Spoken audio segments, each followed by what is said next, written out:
Oh, I crawled on my mic. Here we go.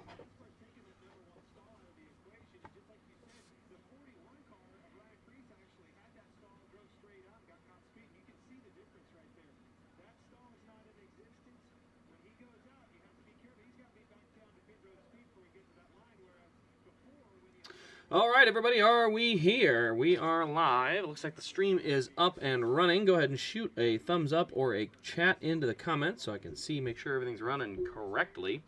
400 laps, that's right, 400 at Martinsville this afternoon. We've got a couple Hendrick cars in the front 5. We've got a couple Toyotas in the front 5 and a couple Stewart-Haas cars in the top 10 as well. They're giving the 1 to go signal. 1 to go this time by.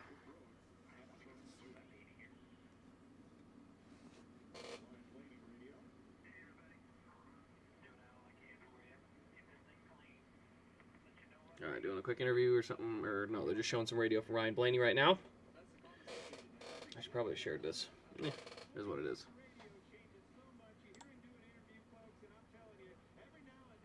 Copy that link.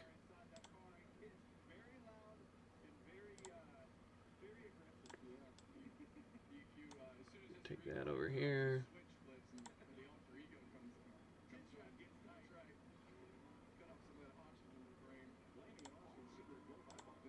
All right, down the backstretch they go.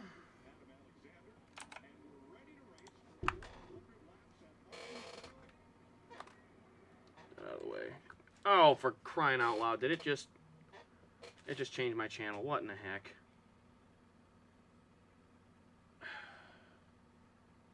It's a tad frustrating. I guess I just missed the green flag because the stupid TV just shut off.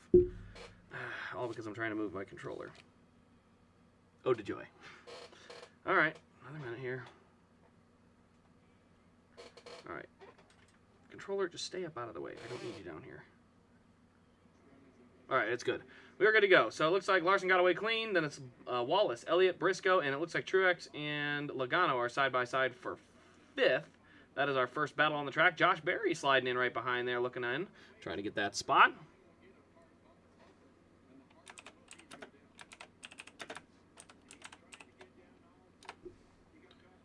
Post. All right, got my post up. Get rid of that. Okay, perfect. We are good to go. Everything's good to go on that end. Kyle Busch brought the Lucas paint scheme back this week. He's running now in 10th. Bowman has dropped a couple spots since the restart. So we're 3 laps in, but this is Martinsville. It's a long, long day up. Now, the first stage is 80 laps. Shouldn't have to pit, so you should expect this front run to run all the way out. There's no reason anyone in here that we would think is pitting for anything, because at this point, everyone can make it on fuel, and you lose too many laps. It's too risky to pit. So, welcome in NASCAR news.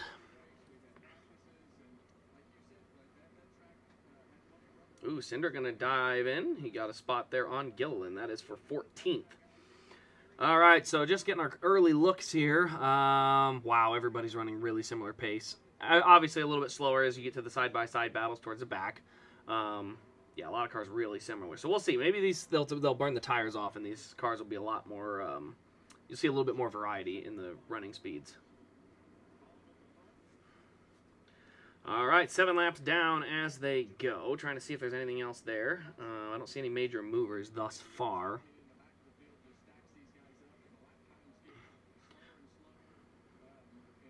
Byron just cleared, so I expect to see. I think Byron's going to move his way to the front. He had a really bad qualifying run, but I think he'll find his way there. Shows good corner off speed is what I'm seeing.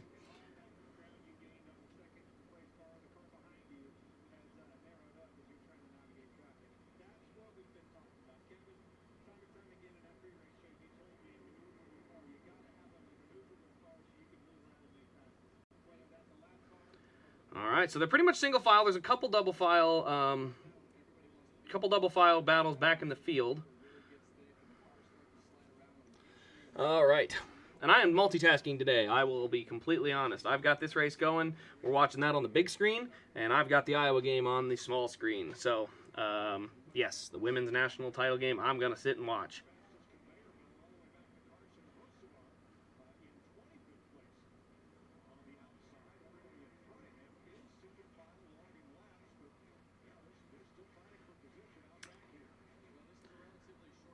All right, so 10 laps in, trying to look at some lap times. Looks like it's kind of the farther forward you are, the better you are. I don't see a lot of, you know, real good lap times back in the field that shows anyone's going to move. It looks like it's going to be a very track position heavy race. It typically has been. The next gen car hasn't shown good race ability on these tracks, so I don't have high expectations. Ooh, Logano give a big shot to Truex.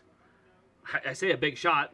Truex just grabbed a gear and left. I mean, you can't even bump and run at Martinsville because of it. Like, you know, we definitely have some issues there because you can just bump and run and the guy in front just zips away. So.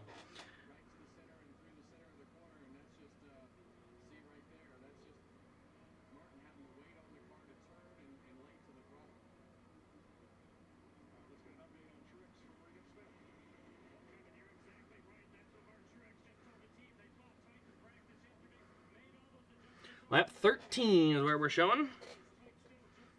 Probably ought to turn that TV down just a couple ticks.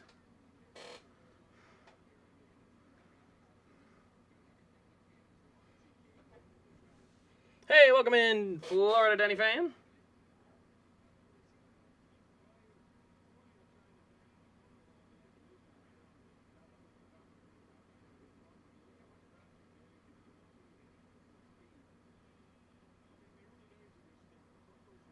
Looks like Truex is still running 5th. I'm not seeing any major speed. Trying to see if anyone's faster. 6, 5, 4, 7, 7, 8, 8. Barry's a little faster than Logano. And Byron's a little faster than Cindric, way back in the field. But yeah, I don't think we're going to see overly crazy racing today. I think we're very likely to see...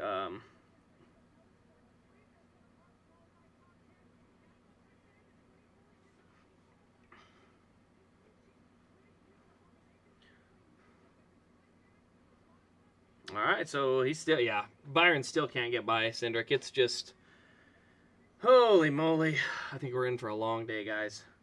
I mean, Bubba's staying half a second behind Larson, so I think he's got a pretty good car, but, I mean, this is literally dirty air at its worst. Not good. Not good.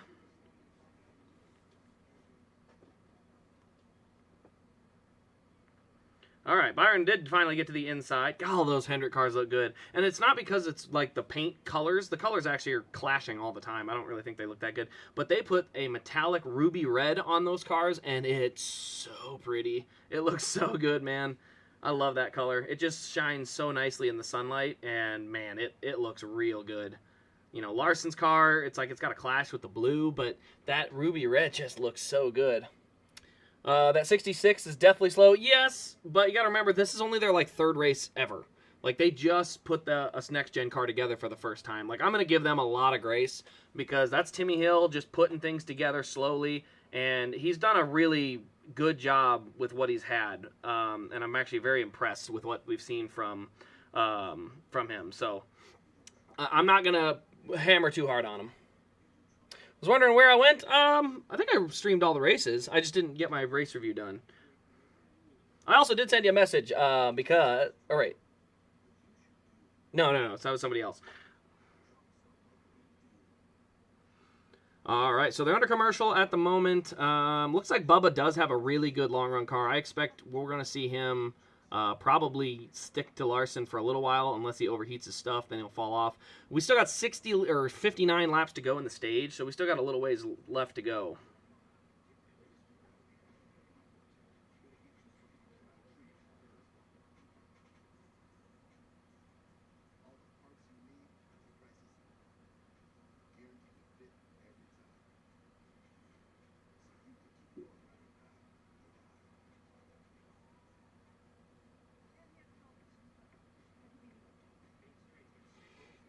All right, there we go. So yeah, we're still under commercial. As I said, I'm currently flipping back and forth between the race in the Iowa game. I should say flipping back and forth. I have the phone down and I have the other stuff up.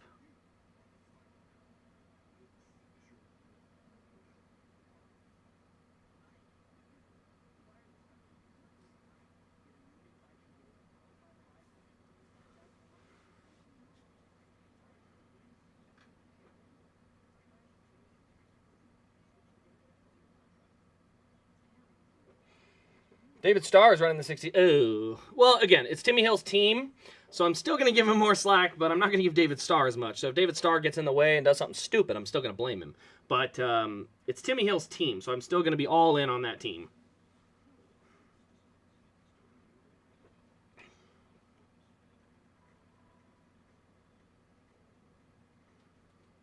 All right, so as they run, I'm not seeing any major movement up front. It does look like Bubba's pace has started to fall a little. He might be in lap traffic, though, because him and Larson both ran pretty bad laps last lap. I'm still looking at nothing but the scoreboard. I don't have commercial-free coverage, so I can't even, can't even bring anything really special. I do see Byron has moved up to 13th, so there's a little movement there. But otherwise, yeah, not a lot, guys. There's not a lot to show. God, I hope they make this car better at some point, because it needs it.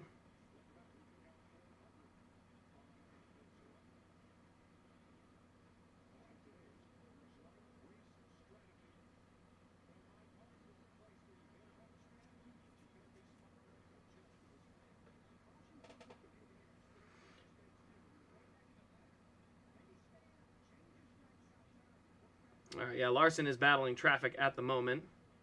And that has actually allowed the field to really crunch back together. So the field is crunching back together as they work lap traffic. The lap traffic is a little easier to pass than before, so it's a little nicer because we're not seeing them get to lap traffic and then just completely stall out and get stuck. But like I said, this is I don't expect a barn burner today. I do think we're in for, unfortunately, a little bit of a snoozer.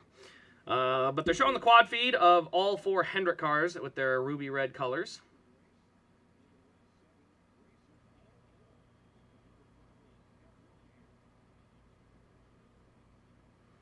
And Larson goes around the outside. Good move. So Larson working lap traffic pretty well. Now they're going... Now, here's the thing that bothers me about Fox right now. They're doing some a special, like, little tribute to Hendrick. Do that under caution. Do it during a stage break. Instead, we are missing live racing on the racetrack right now. Stop cutting away from what fans tuned into to show your special garbage. I don't think this is a bad little special to have. Put it in the caution. Put it somewhere else. Don't put it in the middle of the racing action. That's all I'm saying. There's no reason to block us, the viewer, from being able to see the action we tuned in to see. Like, you know the stage is coming. You know you got 2 stage breaks. You're probably going to have cautions. You're going to have different commercial opportunities. Use them. Use them effectively like that. Larson's all the way up to the 21. I'm not sure where that is exactly. Ooh. Cody Ware make a mistake? Saw a lot of smoke there.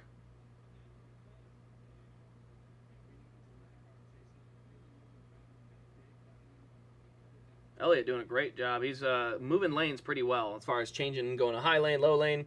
Who's worse, Dawson Cram or David Starr? Dawson Cram.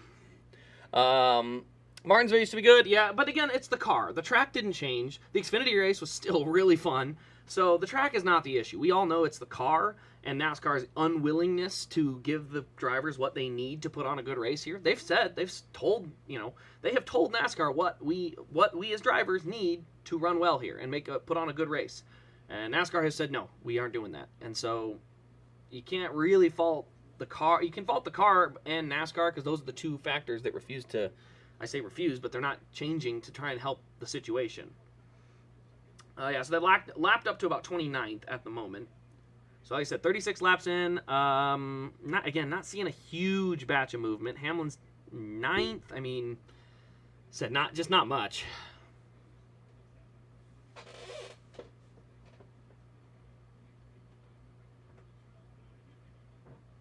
Let's see here. Bell's 23rd. So we'll see how far into the run it takes for this stuff to fall. I mean, we are seeing at least a little bit of a drop in lap time. The lap time itself has dropped, but only by like 2 to 3/10. It's not much. For 40 laps into a run, you need a little more tire fall off than this, and yeah, there's just not enough. So we'll see.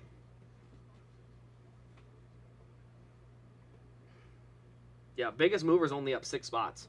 Only 6 spots for the whole race. Biggest mover is 6 spots. Oh, not good. Oh, I'm gonna wish this thing was alcoholic. It's not. Just the regular sugar.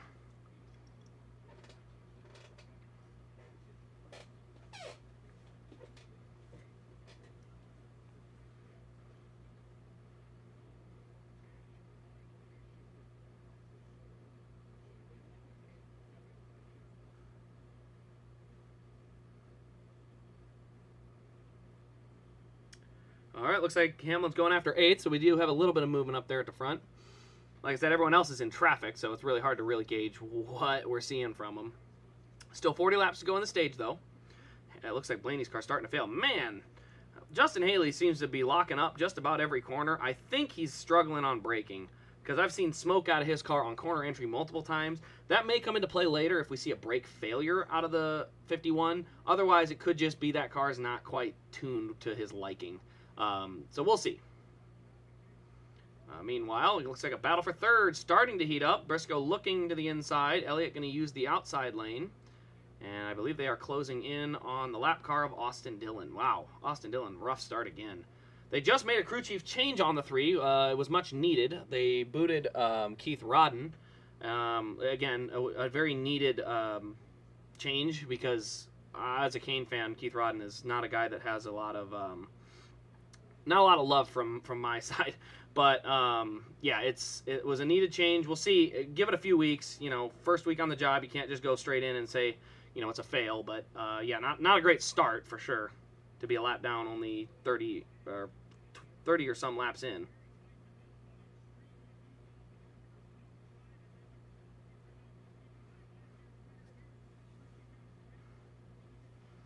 So 37 laps to go as they run. Larson now out to a 2nd lead. He's put a little gap on Bubba Wallace. About 2 lap cars in between the two of them. And then there's another decent-sized gap back to Chase Elliott and Chase Briscoe, the chase battle. So both of them have a decent amount of cars between them and Bubba. Can't really see what's going on, but 36 to go.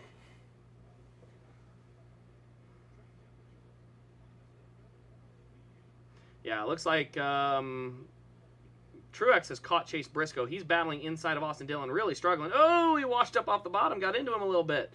But it's enough to clear, so Briscoe did finally get clear. And Truex is going to try and follow him through.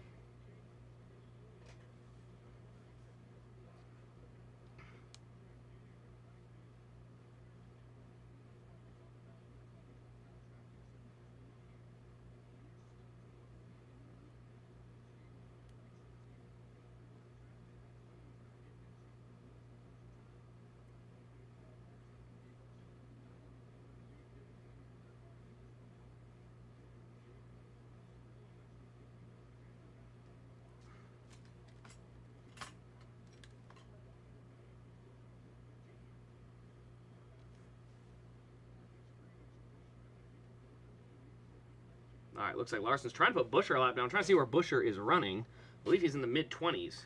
Mid to back 20s, somewhere in there. RCR making their 33,000th start. Holy smokes. I don't even know how do you even compute that? I mean, is that based on multiple cars too? Like, is that factoring as part of it? Or you gotta have to factor that in, I assume. 33,000, I don't even know if there's 33,000 NASCAR races.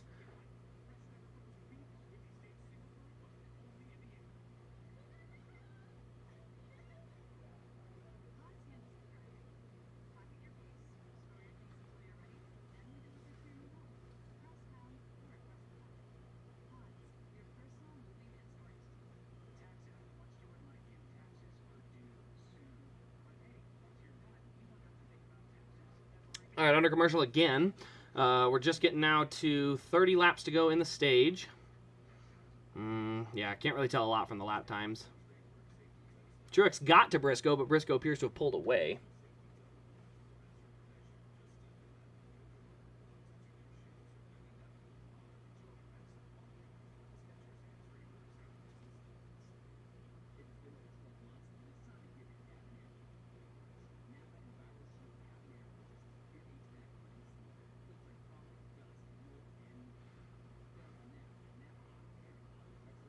So as we said under commercial, love the shirt. Dawson created the bumper throw. That was awesome. I can't agree. Sorry. It's Dawson Cram. Nothing good comes from Dawson Cram, period. Those are the rules. Those are literal rules. There's nothing I can do about that. It's the rule.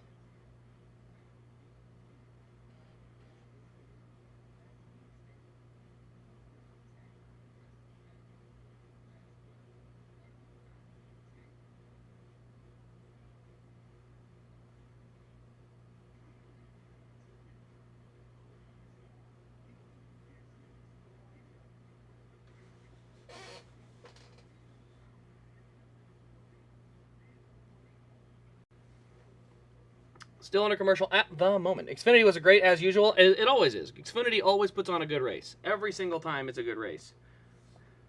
So that's the thing. It's like if Xfinity can always put on that good a race, it's not the track that's the issue. It's got to be the car, you know?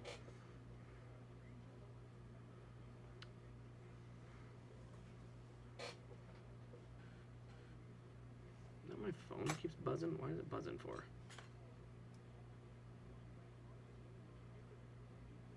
I'm not sure why it keeps doing that. All right.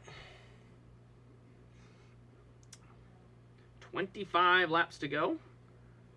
Top 10 really hasn't changed much. I mean, Byron has moved in to the top 10. He's gotten by Busch, so he's kind of moved forward, but we haven't seen a lot out of anybody else.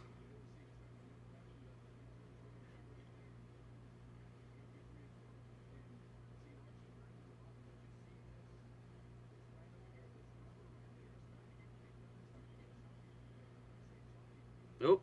Josh Berry just washed up. Hamlin got a run. Not enough. We got a good battle, actually. They should flip to that. The TV needs to show Berry, Hamlin, and Byron are all real tight on each other. They're battling pretty hard.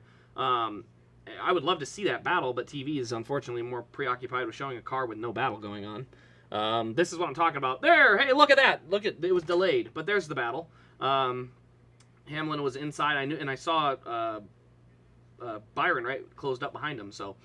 that is all a battle for the 7th spot. So Hamlin trying to get one more spot, and I think he's going to get it this time off the corner. Looks like he'll clear. Now Byron going to take a peek. Does he have enough? He's going to slide in. He's going to dive inside and give it a shot. Yep, he'll get cleared in one corner. So Byron going to clear right inside. 21 to go in the stage as they currently run. Yes, the Iowa women's game, I've got it literally on my phone. So I've got my phone going with that, and I have my TV on the race at the moment. So it'll be Clark's last game with Iowa. So it's been a very, very fun 4 years.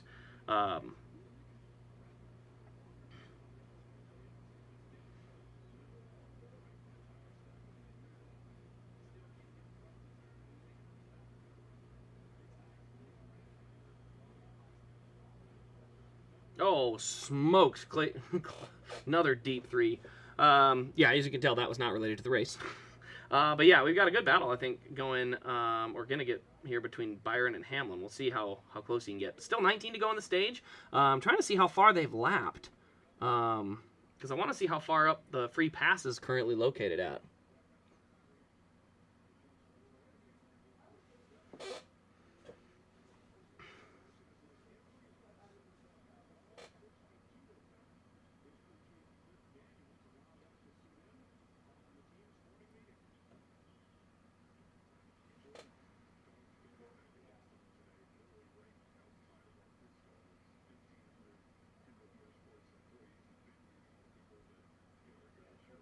Another special. I mean, I don't mind these little specials. It's when you put them on. Right now, all I'm seeing is Kyle Larson's car with no traffic around it, no battle for position, nothing of relevance happening. I mean, this is a huge problem with why NASCAR is failing to capture viewers, is you don't get to see what you're trying to see.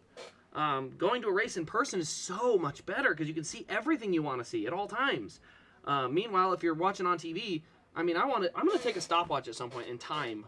Actual battling on the racetrack, sponsored promos, and commercials. I'm going to do all those timed so that I can try to track exactly how much true coverage we see of the event taking place. Because, you know, you don't miss a down in football. You don't typically miss a shot in basketball. They do a good job of, anytime something's happening on the floor, you're watching the floor. And so that's the thing. That's the stuff that people are tuning in for. And like I said, in the first stage alone, we've had how many cutaways to that crap? All right, let's see here. 2.5 seconds, 2 seconds. So Larson's probably got the stage. I don't think he'll have any issue there. Oh, Hamlin up to Logano, but Byron's right behind. Oh, Logano just parked it coming out of the corner. He didn't want to give him the inside, so he just parked it. And here comes, ooh, Hamlin goes to the high side. Byron's going to flip it over and go to the bottom. All right, Logano's going to have to pick a lane here. He's not going to be able to take both lanes both times. I think Hamlin's got the advantage. Crazy as it sounds, it's clean air.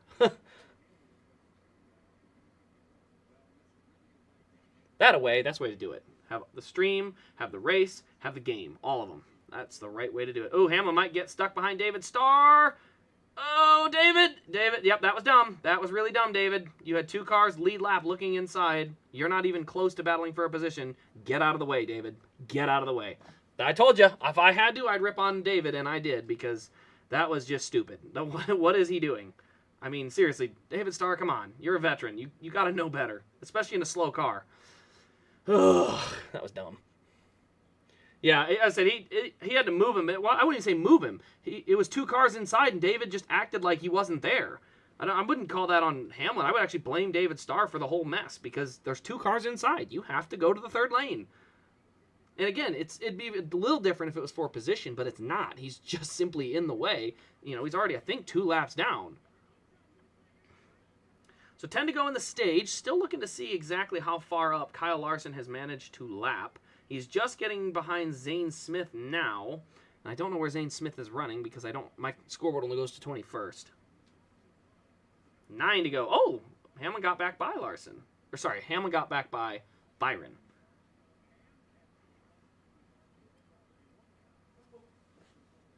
All right, 9 to go. So we do have a good battle shaping up for 6th. I mean, literally 4 cars, because Josh Berry has now joined the picture. All have a shot to get that 6th spot. It's going to take some work, though. You know, they're going to have to get around each other, and only 8 laps is not a ton of time.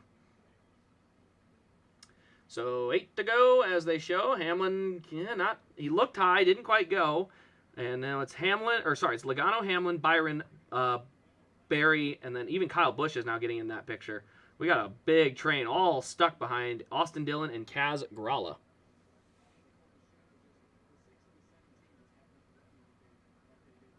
Maybe Dawson does run under the name David Starr. We wouldn't know that, though. See, this is a big brain energy here.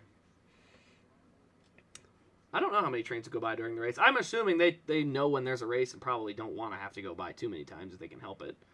You know, just the risk of having somebody or something out there. 6 laps to go in the stage.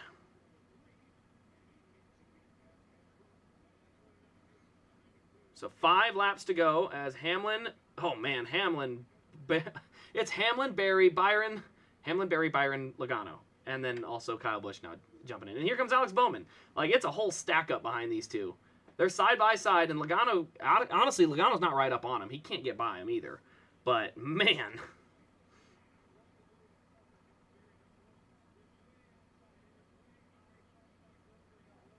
Four laps to go.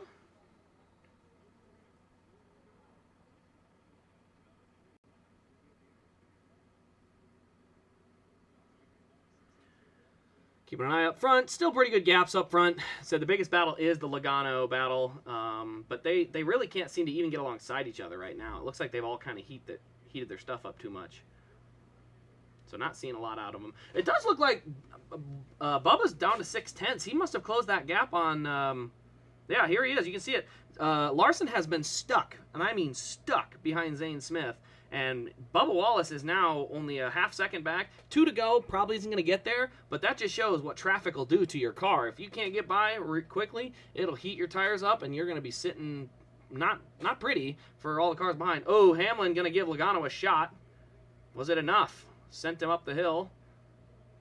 Not enough, though. Oh, man, look at how much bumping that was. All right, last lap. Bubba with a decent launch. Oh yeah, Larson's got to protect the bottom here, I think. I think you got to make him go around the bottom. Coming to the line. Larson got off the corner well, so Larson will still handle the stage. Oh man, it did get tight though. That got really close.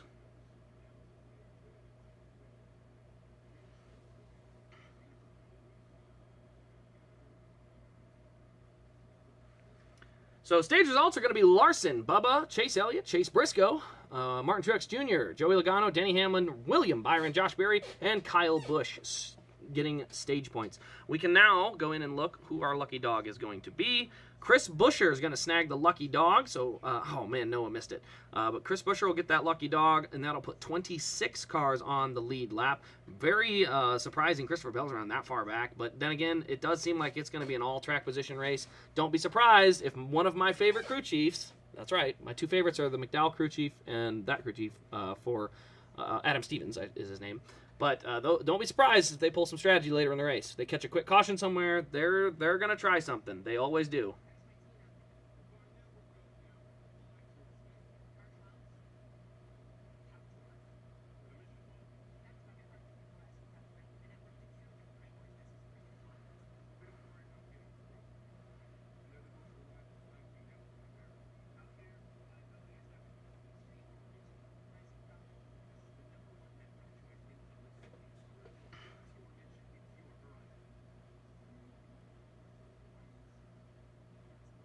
So under the commercial, this would have been, well, not this. They have to run a commercial, but after the commercial would have been about a perfect spot for them to run their specials about Hendrick Motorsports if they wanted to.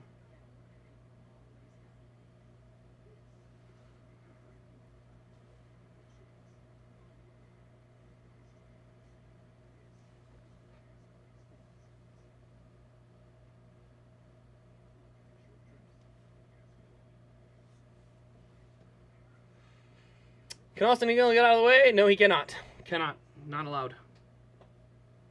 It's crazy how much contact Hamlin put to Logano, though, and we didn't see any... we didn't see him get by. Like, I find that a little wild that happened and he didn't get by.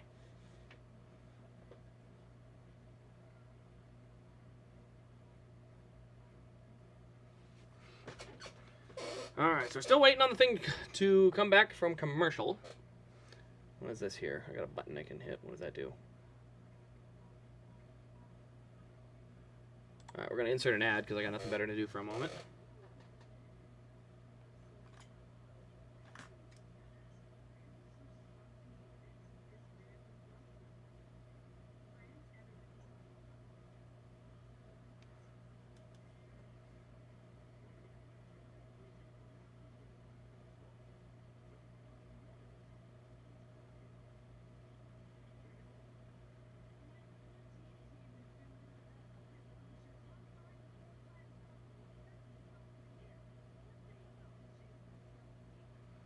All right, now they're doing a pit. They're back, but they're going to do a pit road special. Again, these specials don't bother me now because it's under that. Yeah, they can just downshift and take off. Literally, it's like big bump. Oh, downshift and gone. I mean, seriously, like you got to have something to allow the teams that are a little bit slower to have that opportunity. Like, or not slower, but you got to allow the faster cars some way to move by.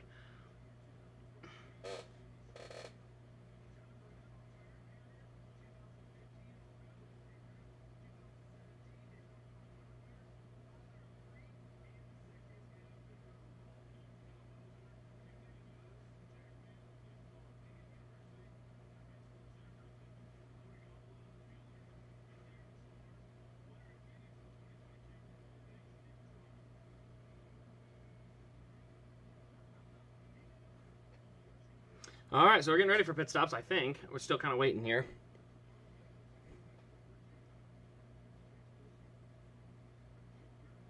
Oh, nice block by Hannah Stolke.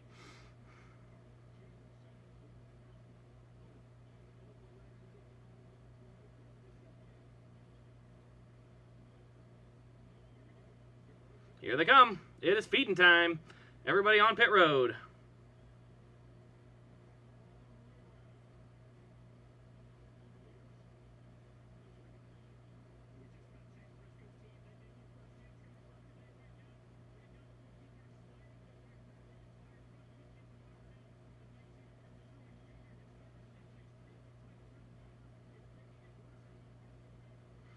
All right, 4-tire stop for Briscoe. It's going to be 4 tires of fuel for everybody. Briscoe's the first one I'm seeing leaving. Bubba comes out. He's clear. Oh, Chase beat them both out by a large mark. Oh, wait, no, that's not Bubba. Sorry, that was Truex. Chase with a pretty good 4-tire stop. He's not going to get Larson. Oh, is that Logano? That had to be 2 tires.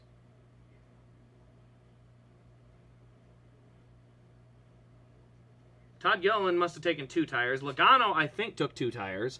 He gained 5 spots and beat everybody out by a mile. So that tells me that there was something that allowed him to do that.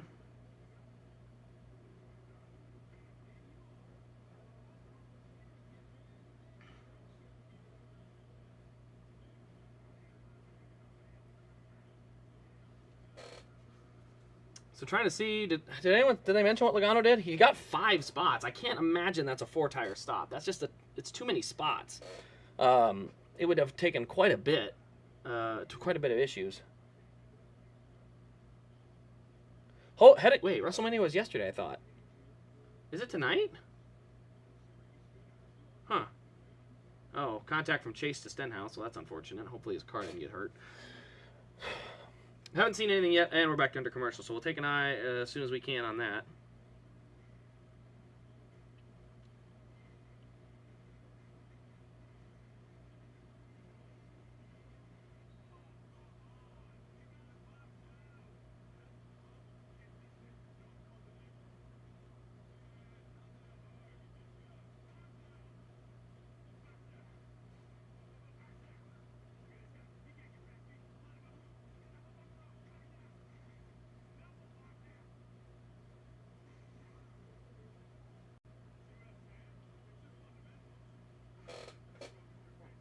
Alrighty, so it looks like Logano must not have had a pit issue, because that's what I was worried about, is if he had a pit issue and had to just go straight back out. But yeah, I think he maybe just took 2 tires. So Logano goes out first with 2 tires. Then we got Larson, Gilliland will drop, and then it'll be Wallace, Elliott, Hamlin, Truex, Byron, Briscoe with a couple spots lost, Bowman, Busch will be our top 10. So that'll be our top 10 when everything comes back.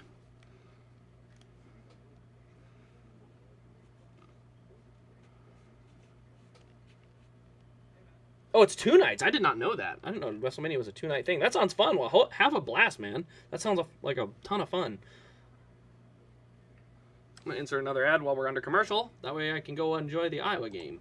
Oh, well, I was wrong. Anyone that didn't get an ad because you have premium, but I was looking because they're under commercial too. Whoops.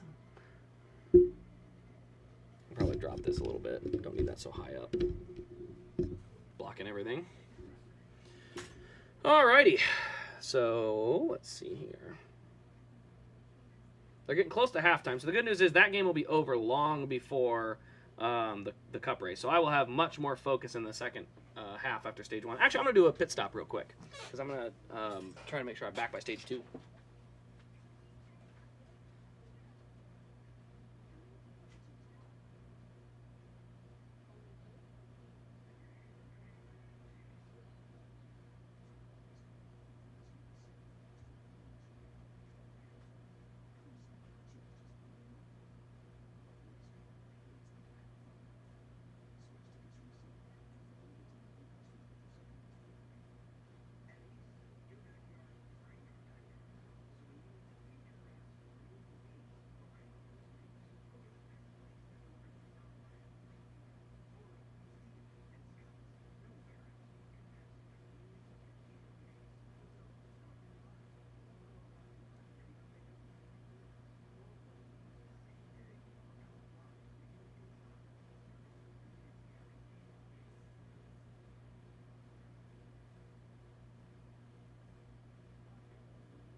All right, guys, we are doubled up for the restart.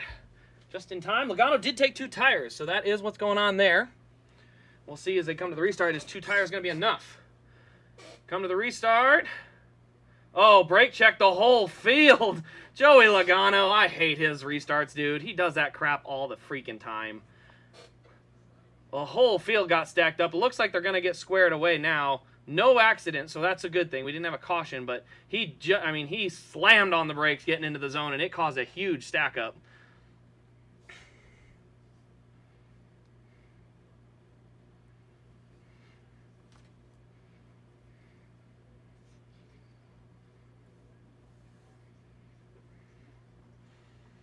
So now Logano out front with 2 tires. Now we'll have to see how long can that last.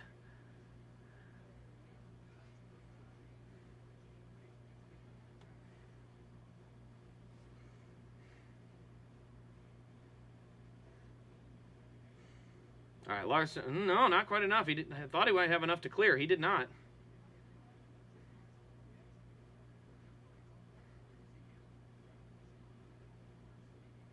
Oh, yeah, just went in there and knocked Larson off the bottom, or in the middle of the corner. We'll see what happens here in turns 1 and 2. Oh, Larson might push him in this next corner. We'll see. He dives back down to the bottom, and no, he'll run good.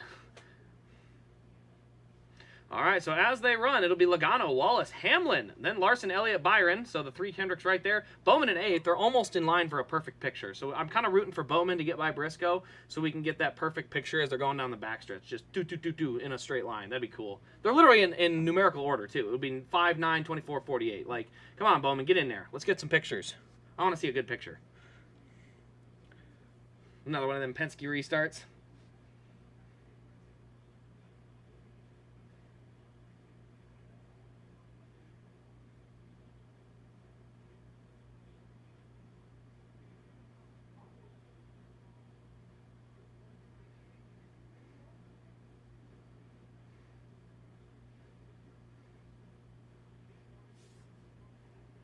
Very curious how well this is going to hold on for Logano. He's got the 2 tires now.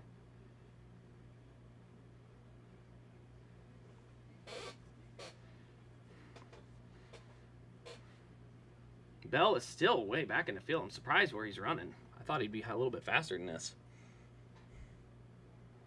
John Hunter Nemechek. What'd I miss there?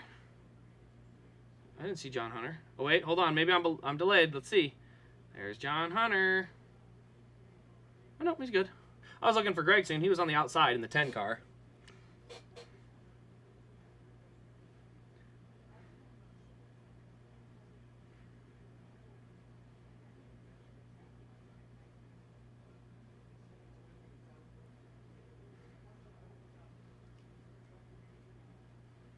So Logano has made this work. It looks like the 2-tire option is going to be there most of the day, which is a very bad sign. Because all it means is that, unfortunately, with these cars, tires aren't going to matter either. And we're just going to see a single-file traffic jam all day. So not ideal. Not ideal at all. But we'll see. I'm not hopeful, unfortunately. I'm very unhopeful, as a matter of fact. Because we're solid 20, about, maybe not 20. We're probably about 15 laps into the run. And nobody's even been able to touch Logano yet. I mean, we'll see if he gets back in traffic, if this thing starts to fall a little further or faster. But as of now, I see no reason not to take 2 tires. I mean, it looks like it's going to work out just fine for you.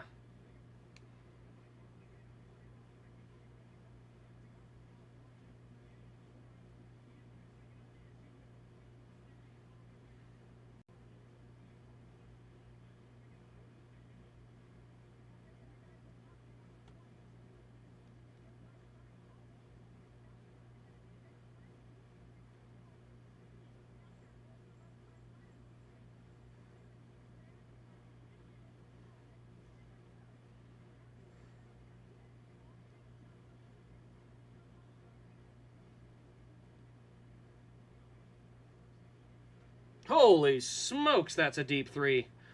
Caitlin Clark can just play, man. I don't know. I've never seen anything like that. I mean, Steph Curry, but that's a whole different basketball game.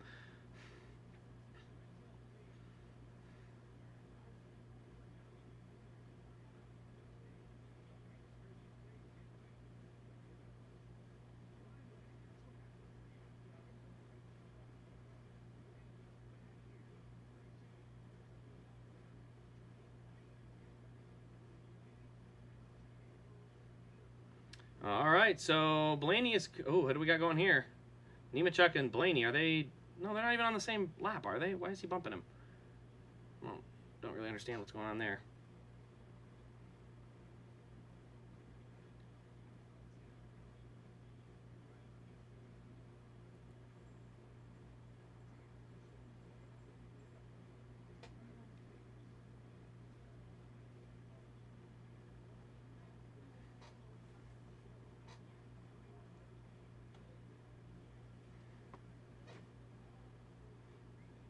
Oh, we got an issue. Christopher Bell way up out of the groove.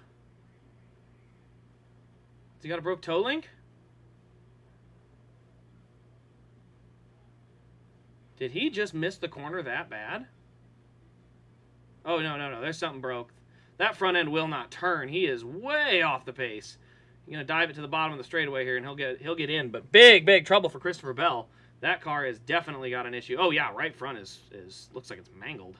It's pointed the whole wrong direction. So something's broke there in the front end, and that'll probably do it for his day, honestly. I don't see how they're going to be able to fix that. Yeah, he might be able to fix it and be 30, 40 laps down, but yeah, that thing is junk. So he didn't bring out a caution, so he shouldn't be on the DVP. But yeah, right now, basically as it sits, his day's competitively done. So I guess they're not going to do strategy. I thought they might. Something definitely broke, that for sure. Come on, Bowman, get by Briscoe so we can get some pictures. I want to see a cool picture. So they're going to look inside. Don't put that back on yet. Wait, what?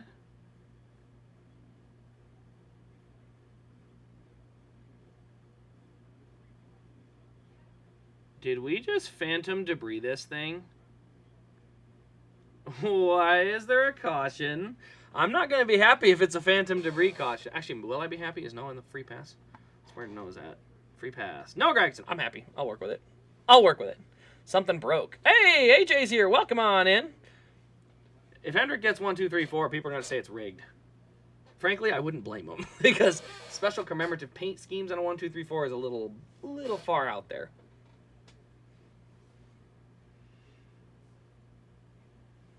So still a long way to go. This stage is 100 laps, so there's still 66 to go. I don't see any reason to pit though, because tires do not mean a thing. So at this point, I don't know that it's worth pitting. I mean, if you're back in the field, you could gamble for it for sure. But other than that, I don't see a benefit to pitting here.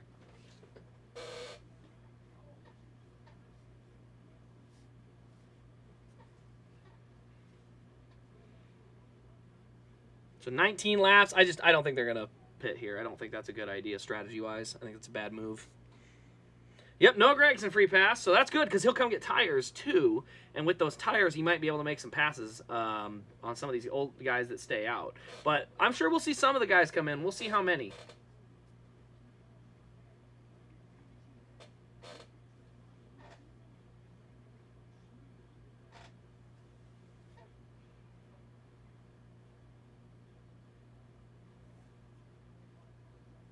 All right, there's a couple. Eric Jones, Daniel Suarez, and Zane Smith. Is that all for the pitting? Ryan Blaney. Yeah, not a lot of guys pit there. So we'll insert an ad. I'm going to go watch the last 59 seconds of the Iowa half, and then we will be back.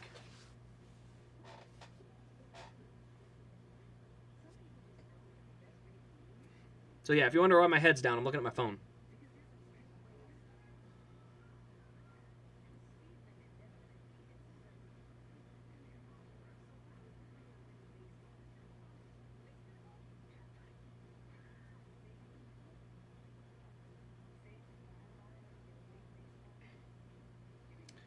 .46 seconds to go in the half, 2-point lead for Iowa. So they have played a great half of basketball, but they've got a whole other half to go.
All right, it is halftime. So 4-point lead, or 3-point lead for South Carolina at the half. Go back over here. Oh, Pittsburgh had a good win. Good for them. What do we got here? Good there.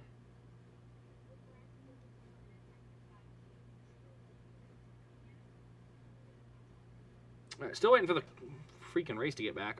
Did they ever say what that caution was? I didn't see any reason for a caution, so I'm still looking to see, because I have yet to see anything that actually caused it. Oh, it looks like the wheel split. So the wheel on Christopher Bell's car broke, and it split from the tire. Okay, that's something a little new. All right.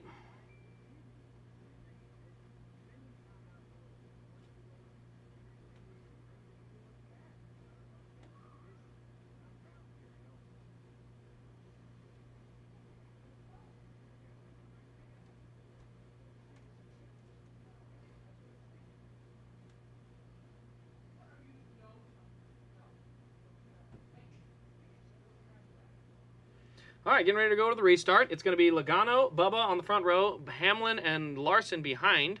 Then it's going to be Elliott and Byron in the third row. Oh, actually, it looks like Bowman decided to go up on the outside of Elliott, so it's actually going to be 400 cars right there, kind of boxed all together. Another brake check, and Logano is gone! Dude, people are going to get real sick of that crap fast.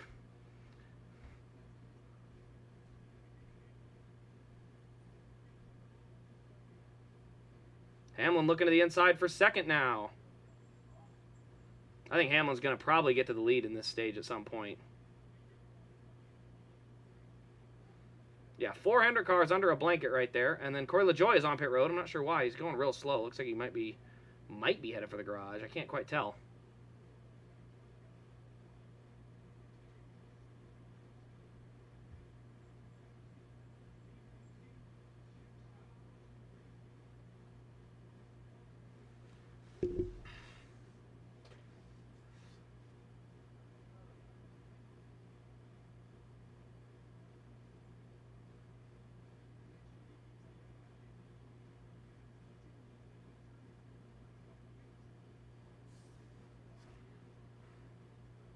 So Logano gets away to the lead again, but yeah, this two-tire strategy appears to be the answer because, I mean, once you get out front, clean air is everything, and I hate that I'm saying that at Martinsville of all places, that clean air is literally everything.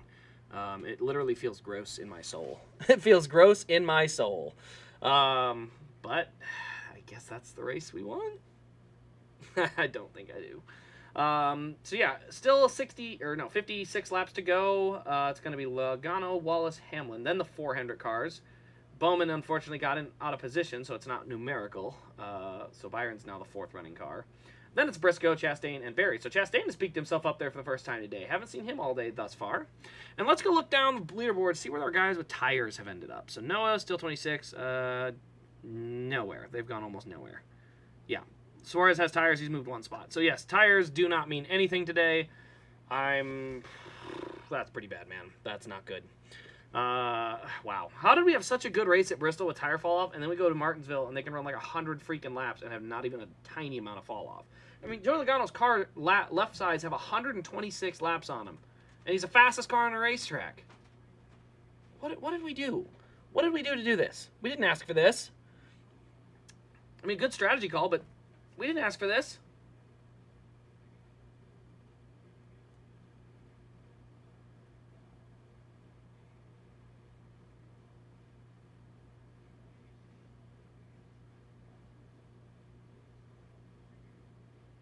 Oh, Blaney's up 21st. Okay, so he might have a little speed. No, he's not. No, I stand corrected. Suarez is still ahead of that, so we will see. But yeah, up front, nothing really changing. Once you fall back, and you're just not good anymore.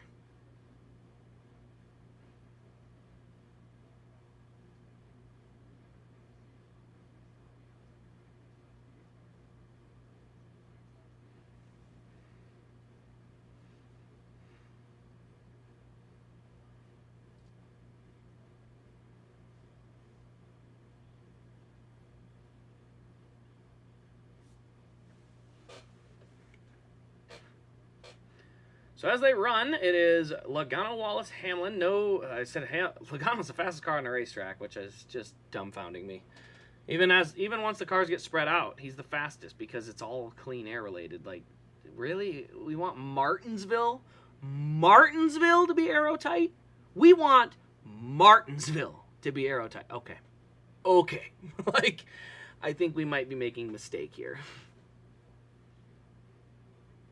So 50 laps to go yet in the stage. We'll see if his tires eventually heat up. We'll see. Lap traffic could play a factor in that, but holy smokes, man!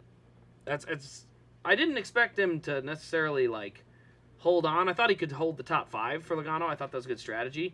I didn't expect him to be the fastest on the track driving away from everyone. That's the shocking part. That one is a little like just, oh, that's degrading. Like, come on, man.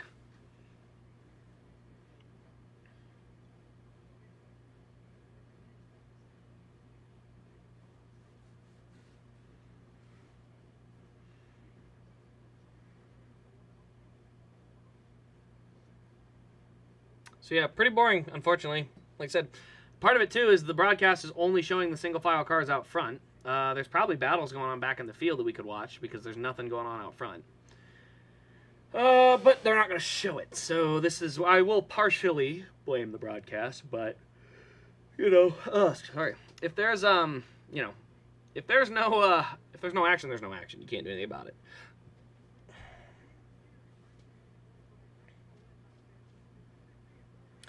Heard from Clyde. I actually haven't heard from Clyde recently. I texted him yesterday.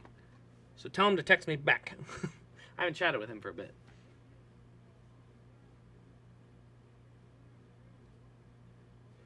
Oh, Hendrick Motorsports emailed me. Do I want their exclusive 40th anniversary t-shirt? I do not.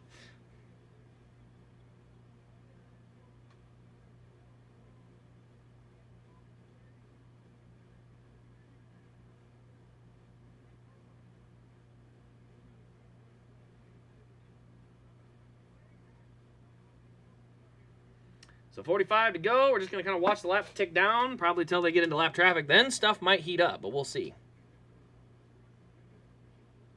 Yeah, they're just going to interview random people or do side segments rather than focus on the racing. Like I said, there's nothing going on in the top 10, but there's probably something going on somewhere back in the field, somewhere. There's got to be something going on somewhere, you know?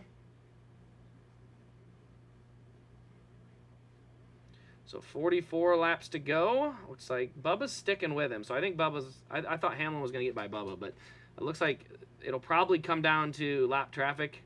I think that's the only way he's going to get by him. Maybe he did respond. I got to look. It's Instagram, so I don't get notifications for those. I have to go in and manually check them, so he may have responded. He might be working today, too. I got to double check that. All right, let's see. Suarez, yeah, no movement. New tire. I mean, good grief. Newest tires is Eric Jones in 18th, so about 3 spots is all. Oof. Sorry about that. Oof is all I can say.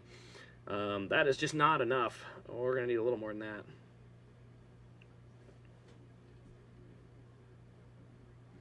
So, yeah, we're going to keep waiting, I guess. Oh, Bell's back on the track. So, was it just the split rim that was his issue? How many laps did he lose? I got to go look. That Bell issue looked like it was terminal. He's 4 laps down, though.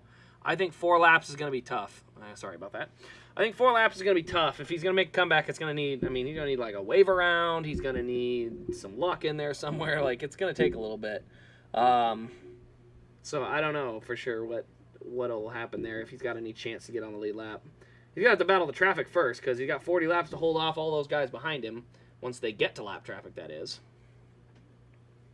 And by the way, for those who don't know, there will be a live stream this week. Loads, and I mean loads of new arrivals. Like, Chinese New Year's over, bunch of race wins came in, so it's time to party. We got a lot of cool cars to look at. The McDowell is in. I think the Watkins Glen Byron is in. Like, I think there's 7 or 8 raced versions in. So there will be a big unboxing coming on this week. So stay tuned. I'm not sure what day it'll arrive, but when it arrives, I will post, and we will have a live stream that night looking at all the new stuff before I turn around and review it and do that stuff. And then I got to turn around and try to sell it so I don't have to try and move it with me. It was only 3 laps. Okay, if it's only 3 laps, there's room there. You can get one of them back the old-fashioned wave around way. And once you get down to 2 down, you just got to be able to snag another another wave around, but again, there's opportunity there. Gotta get himself down to 1 lap. Oh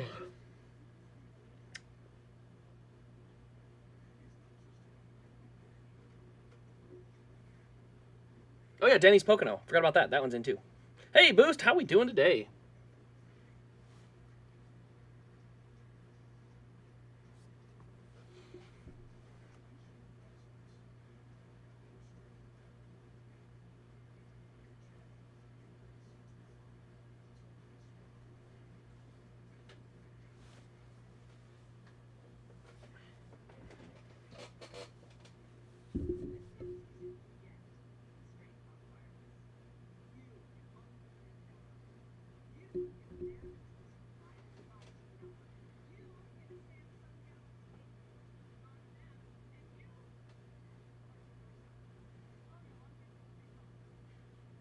Doing good. It's good to hear, Boost. Yeah, it's we're in for a little bit of a snoozer. I mean, they're showing a battle. They're showing a battle for like 23rd between Noah and Nemechek because there's nothing else going on the racetrack. So we're still waiting for the lap traffic to kind of come into play. Once it comes into play, we'll probably have something to watch. But unfortunately, any hope we had that Goodyear would bring a soft enough tire is gone. They way too hard a tire again. And so they have got to soften this crap up. Like, their tires are way too freaking hard. Joey Logano's got 150 laps on his left sides, and he's the fastest car on the racetrack, lap after lap. I mean, I guess Denny was that lap by, but, like, you know, no one can get around him with 150 lap left side tires. Like, that's not going to work.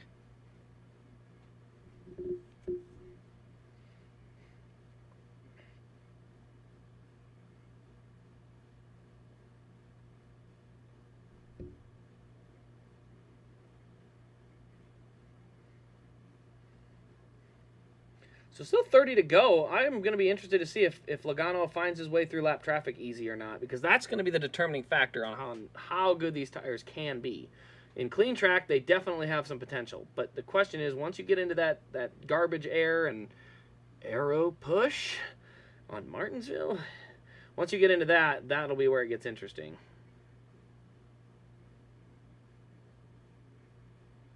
Yeah, can't quite get by, so we'll see. Bubba's going to probably close right up on him here. We'll see how long it takes him to dispatch of Austin Dillon, or if Bubba gets there first.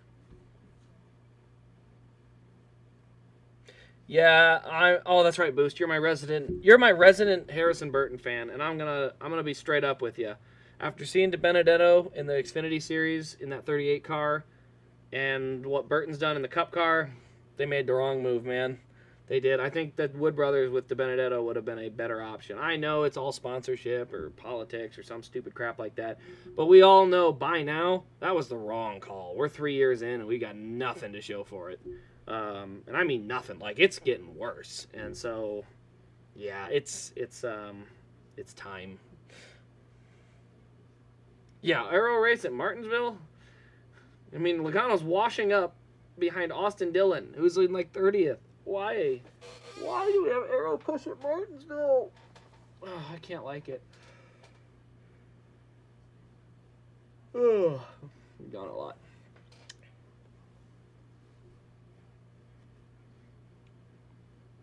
All right, Hamlin has closed in on Bubba, so somebody's going to have to make a move if they want to go forward here, because 26 laps stuck behind a lap car doesn't sound like it's going to be sustainable. Somebody's going to get a run eventually and get by. The question is, who is it going to be?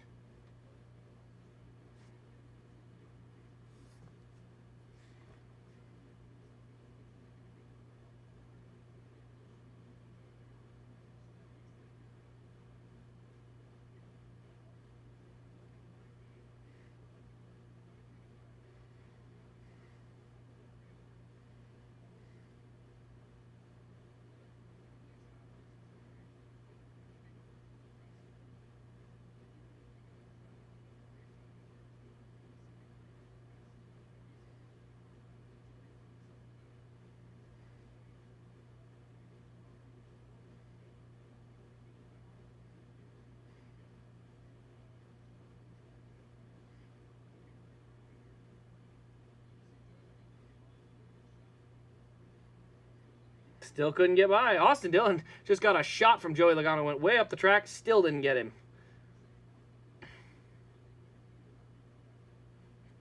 23 to go. He might hold this off the whole time. I was going to be surprised, but it looks like it's tough enough to get there. And then here comes Larson to the inside of Hamlin. I'm not sure if he's going to be able to do much with it, though.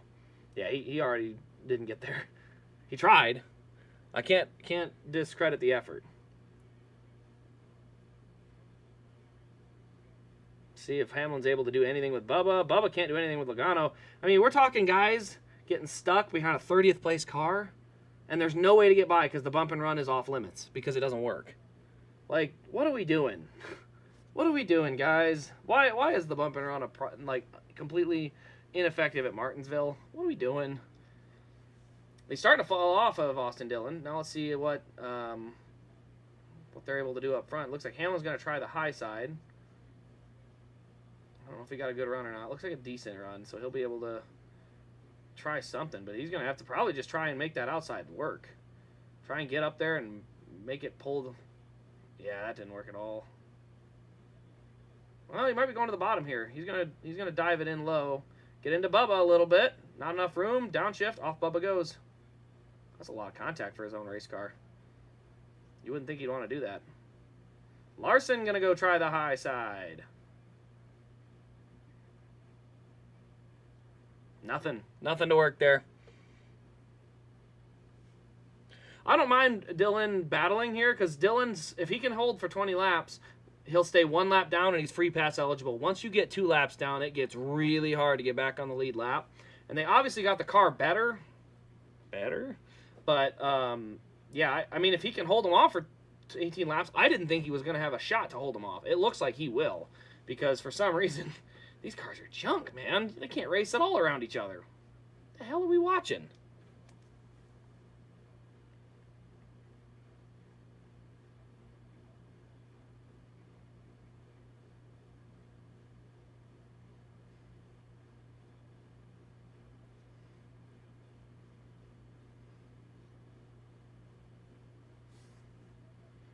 So Hamlin does clear for second. So we have some movement. Hamlin might have a better shot at getting to Logano because he has just got better experience. So he's going to have a better shot probably of getting there. But Larson's trying to go wide and cut down. He's not being able to make up any ground. I thought I said Hamlin was going to win the stage. Looks like it's going to happen, guys. I still would put my money on Hamlin at this point. 16 to go is a long time. He's got time to work with here.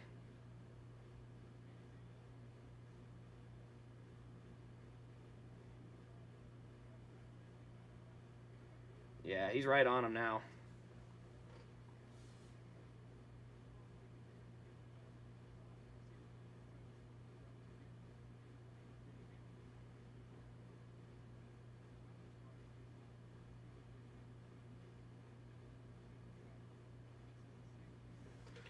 He's there. He just can't quite get there, but still 14 to go, so still a lot of them. A lot of time. I like Denny's line, though. He's rolling through the center really well. And he's holding his momentum pretty good on the straightaway. Oh, he's got to run. Is he going to dive in there? No, he's going to go high one more corner. Logano's trying to wash up in front of him. I don't think that's going to work. Denny's got to run. Oh, Joey runs him all the way up. He didn't even try to make that corner. Now, I think, in my opinion, the gloves are off. It's okay to give him a shunt off the bottom. Yeah, go ahead and slide him up. So here comes Hamlin. He will get past Joey. Well, maybe not. Let's see. Down into turns 3 and 4 they go. Yeah, he's going to get him here. Wraps the bottom really well. Good run. One more corner and Hamlin will get there. We're going to have our first green flag pass for the lead 170 laps into the race. That is embarrassing. And he is clear. So Hamlin has cleared for the lead. Joey's going to give it one more run on the high side. See if he can stick in there. Send it in real hard. Down sifts. Keeps going, but not enough. So Hamlin will take the lead with 11 to go. So 10 laps left. Meanwhile, they are all stacked up behind Joey, so there's still plenty of ground to be gained if you can get there.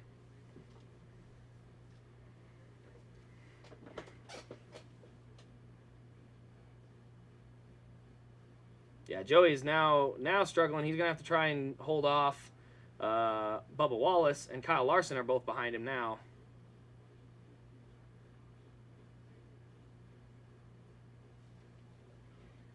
So Denny's got the lead. I think that's pretty much going to do it for the stage. I don't know. He might still get to Dylan or not.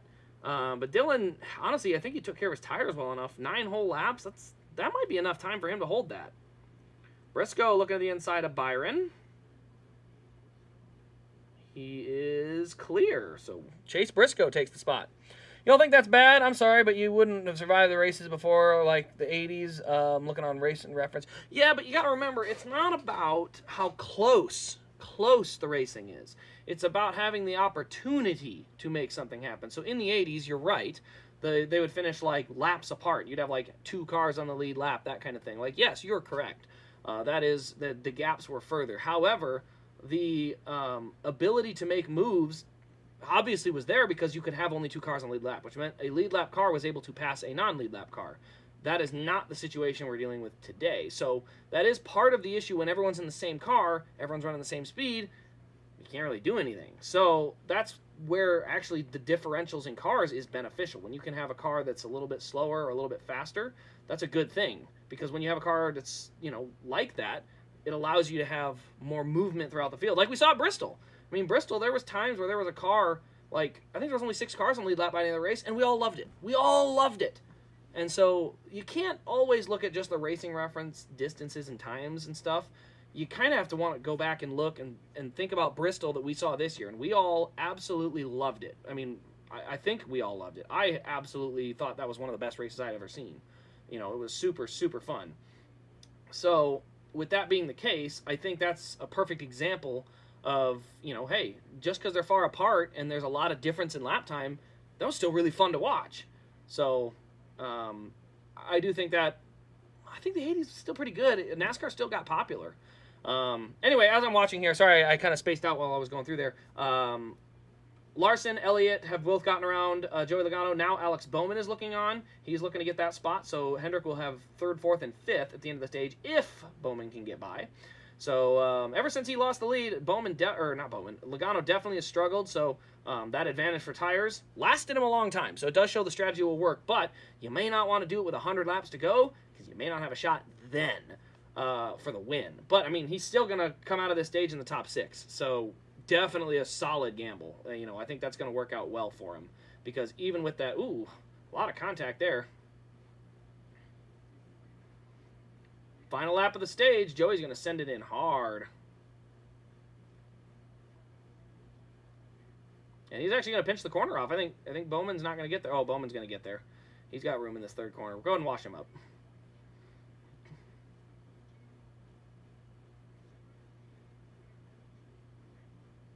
Logano was able to hold. Holy smokes, that door check in the middle of the corner didn't do anything. I mean, I'm not one of those, I'm not going to root for a door check. I'm actually kind of surprised, though. The car on the inside couldn't even kind of nudge the guy on the outside. It still didn't do anything. These cars are way too stable, man.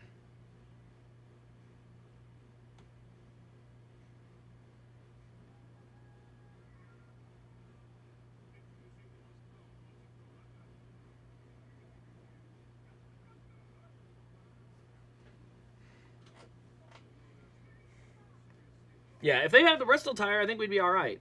I don't think the fans would care. I think we would all welcome the Bristol tire. We'd all have a good time with it.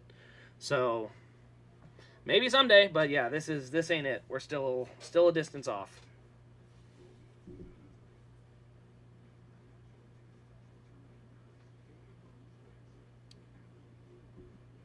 Complain about blowouts? I don't know. We had flat tires at Bristol, and I thought it was fun. I thought it was a fantastic, enjoyable race.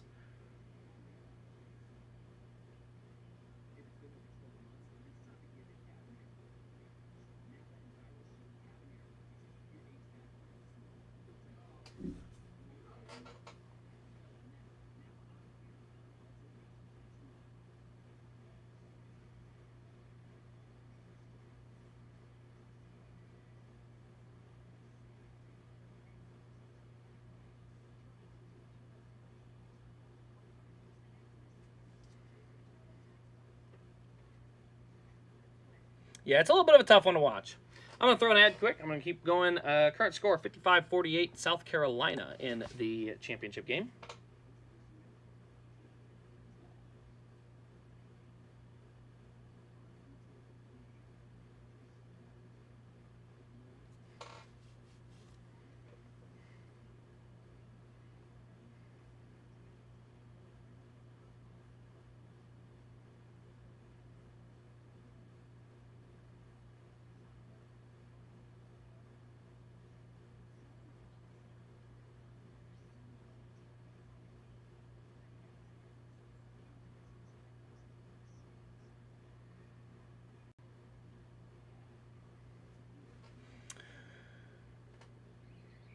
Yeah, 17-ply tire. I mean, the thing is huge. It's width-wise. Sorry, I'm still watching a very enjoyable game here. 51-57, 6-point game, midway through the third. So it's staying close.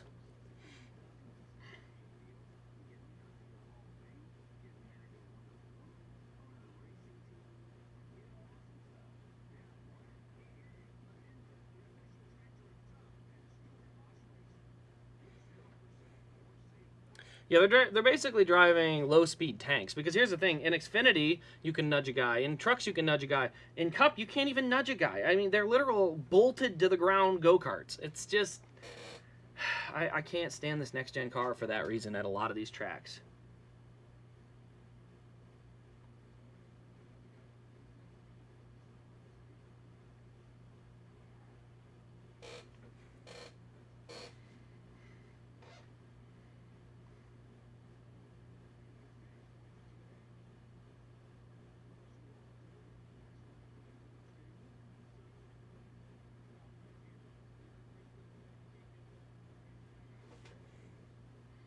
All right, here we are. Pit stops. Fox, pit stop. Okay, well, they finally got there.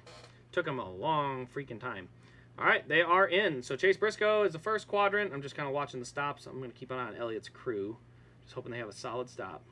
Looks pretty good on the left side or right side. Briscoe is out. Well, looks like a decent stop for the 9 batch. Oh, wow. Oh, big traffic jam on the way out.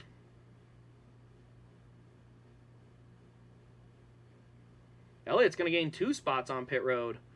He ended up getting Bubba at the end. If he's not speeding, I'm going to be a little surprised. He literally ripped around the outside of Bubba coming to the end of the pit road. So Elliott got up 2. Everyone did 4 tires, not a single. Says reconnection was successful. Is it back yet?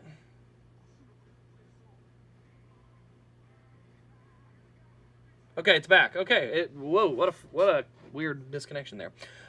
Anyway, IMSA has its moments for sure. They don't race his arms up on short tracks though. But I think the comparison to IMSA has to do with more of the endurance racing is just not the same as NASCAR. Like it's, you know, endurance racing is not about having a tire that lasts for 6 hours of a run. You know, endurance racing, you need a tire to last for 6 hours. NASCAR, if it doesn't last for 30 laps, you know, maybe not 30 laps. Let's go up a little bit. But if your thing can't last probably an hour, which is probably 100 laps, that's a good thing. You don't want the tire to last 100 laps. You need it to last about 70. You know, you want the tire to last, but you don't want it to last that long. And so it's possible, but it's just not what we want. I thought it looked like Elliott sped too. I don't know if that was just because he knew the outside lane, he could gas it up a little bit or not, but it looked like he was going pretty fast. Yeah, if he gets caught speeding, I ain't even going to be mad because I'm going to know it happened. And I know what segment, but we'll see. Getting a start on the front row does give him a decent opportunity, though. That's right, Texas is next weekend. Here's the thing, though. Texas actually wasn't bad with this car. It was not good, but it wasn't as bad. It definitely had its moments. But the multiple grooves in 3 and 4 helped Texas out a lot. 1 and 2 is still a garbage corner.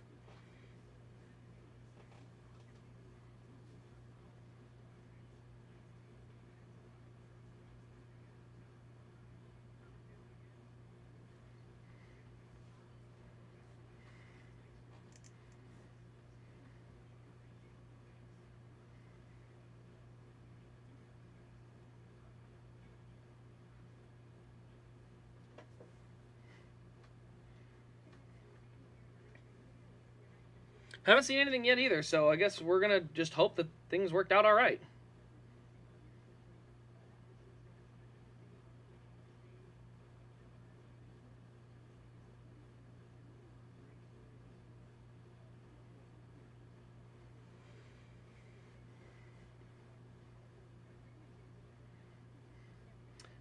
South Carolina still leads by 2 over Iowa, third quarter.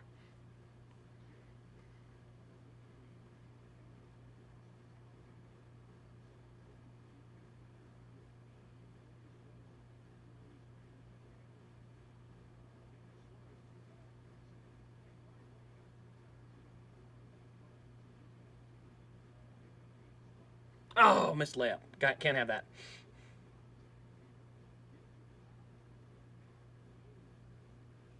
So there's all the contact. Let's see here. So it's Bowman into Logano. No, Logano checked up. Byron got into Logano. Oh, man. What a clustered mess that was.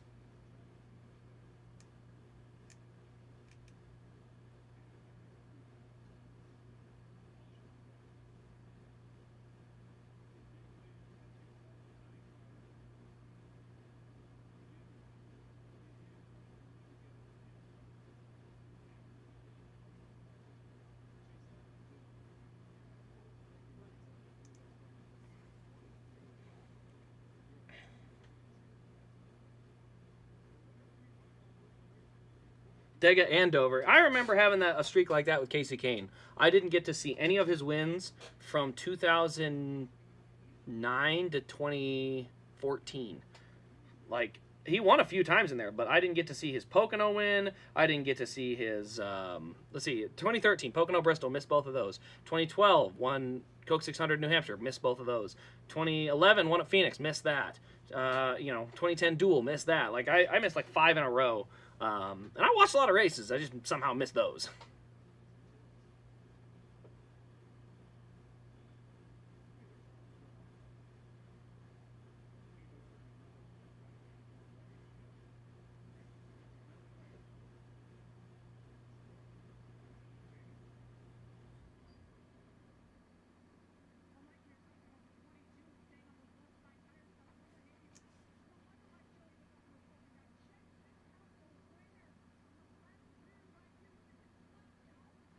Okay, so Joey did have significant tire wear, but he still ran like 180 laps on those left sides with almost, one little peel spot was all. So definitely, it's still not good enough in my opinion. So Denny took the bottom, Chase took the top, then it's Bubba behind Denny and Larson behind Chase. So we'll see how that restart rolls.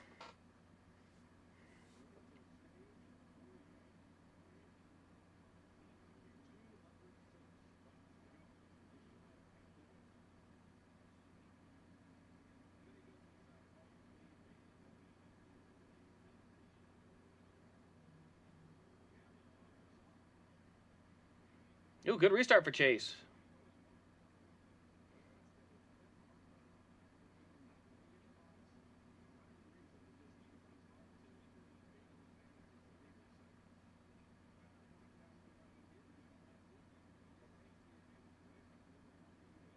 Chase Elliott's going to go to the lead. Good restart on the top for the 9, and he's going to snag the lead going into turn 1 and put Chase Elliott to the front at Martinsville. He may have a shot to win this thing.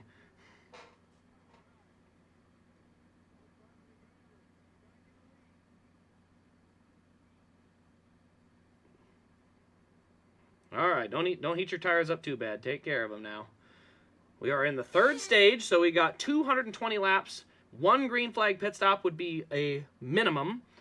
They can do as many as 2, but it doesn't look like the tire fall off is existent, so I don't see any reason why anyone would pit twice, because you're not going to make up that time.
Yeah, let's see here.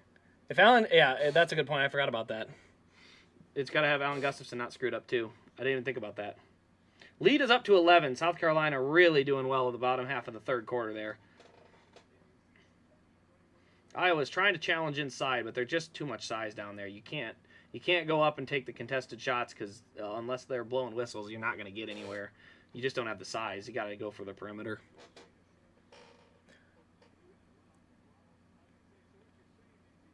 Frank the Tank gave the command yesterday. I didn't. I was out on the road most of yesterday and the Friday, so I went back and watched, but I watched it on like the click mode where I can just fast forward through all the commercials and all the BS. It only took me like an hour to watch the race. It was kind of crazy how fast that race went when I just skipped all the commercials and crap. Like you miss very little doing that. So there's definitely a time advantage there. We are 3 wide at Martinsville. I don't see how this is going to work. Todd Gilliland went around the outside of 2 different cars, and he's going to make it stick. Ty Gibbs is getting bounced all over the place back there. He's probably not having a lot of fun. That is a battle for 13th. Todd Gilliland just took that spot. Well done. It's impressive for the 38.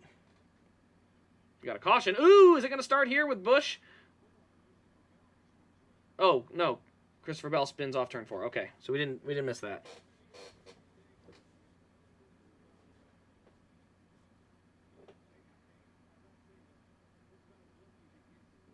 Did he literally just spin himself out and lose nothing?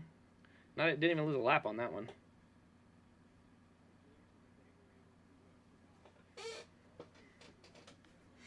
Alrighty. Yeah, they didn't even catch the spin. Granted, that spin was quick. Do not pit Alan Gustafson, for God's sake. They're showing the tires, but no, you do not pit here.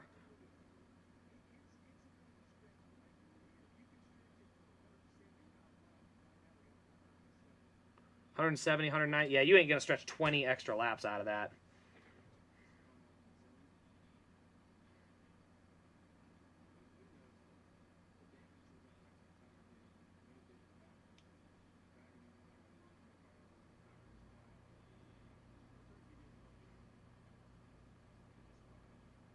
Wow, that was a pretty lazy spin, too.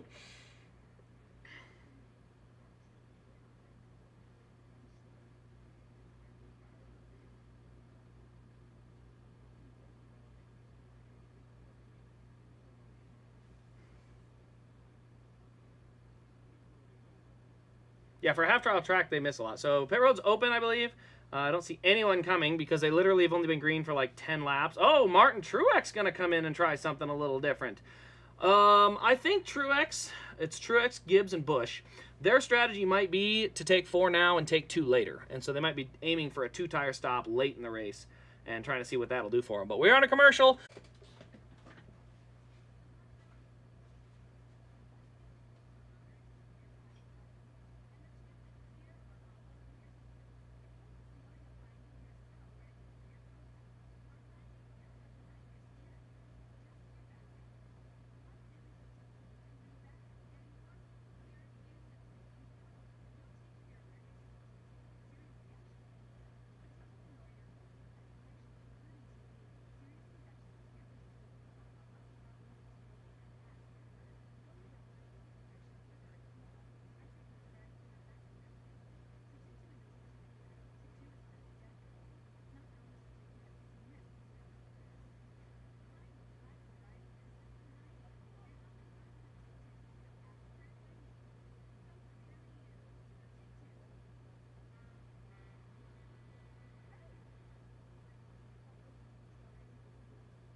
right, just missed a restart, but Chase Elliott gets around on the bottom. He will clear, and Denny Hamlin's going to look to take second. Looks like he will clear for that spot as well. So the front three are clear.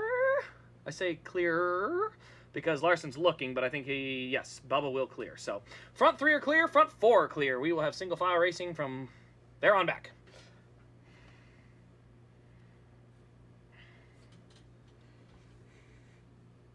One more quarter to go. Iowa's going to need something pretty wild here in the last quarter if they're going to be able to make that comeback. It's a 9-point game as they play.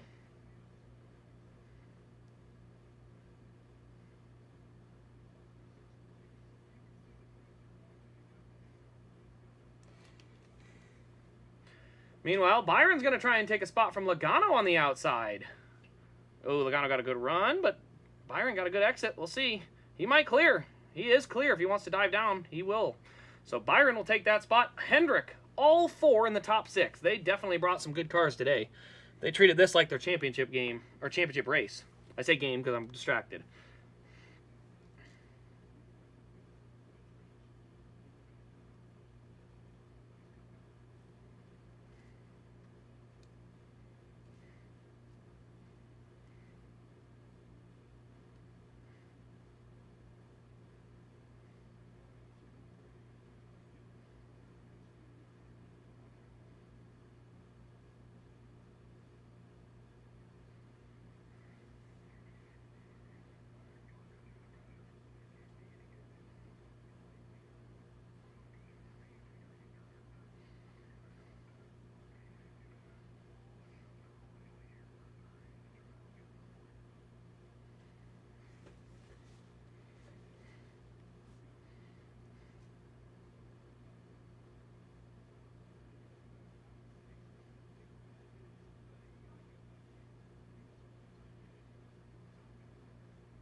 Sorry, I'm still multitasking, trying to do both. It's very difficult. Chase Elliott's out front, so they kind of have no concerns until we hit lap traffic, so it'll be a little while before we see any of that. Like I said, unfortunately, there's not a lot of movement through the field. I will say shout out to Todd Gilliland in 8th with a heck of a good run today. We also have Ryan Blaney in 11th. He was way back in the field early. Ryan Priest, 13th. Chastain in 12th. A couple of guys that I've seen kind of creep their way forward throughout the day. Noah Gragson, 16th. That's the highest I've seen him all day long as well. Not receiving enough to maintain. Why is it not receiving enough? What's going on?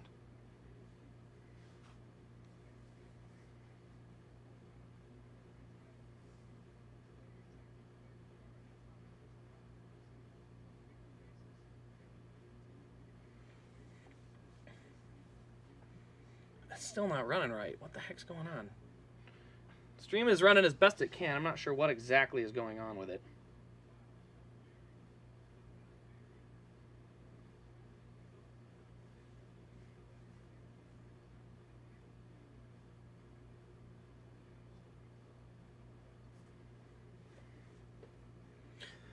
Yeah, Noah's up to 16th. That was a surprise. I'm trying to see. Guys are trying to run the middle, bottom.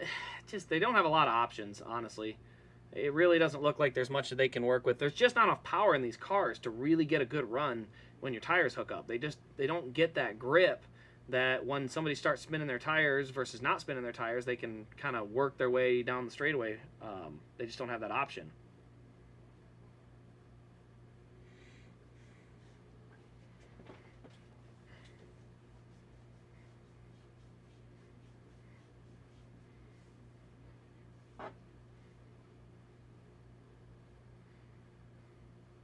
Buscher's trying to get on the outside, but as of now, like I said, just watching the line, not much movement taking place. Truex, Gibbs, and Busch with new tires haven't even cracked top 20 yet. They're close. I think they're in the 21st, 22nd position, but...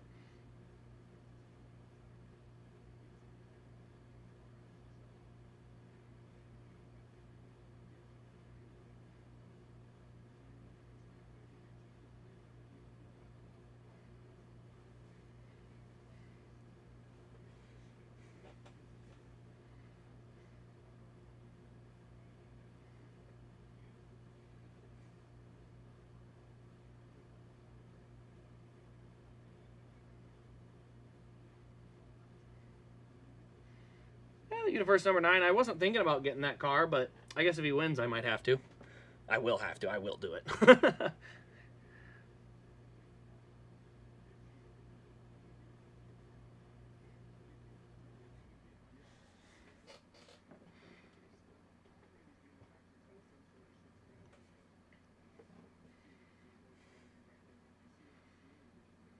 He's out to a 2-second lead, so he definitely going to have to do something to make sure he doesn't burn up his tires too quick.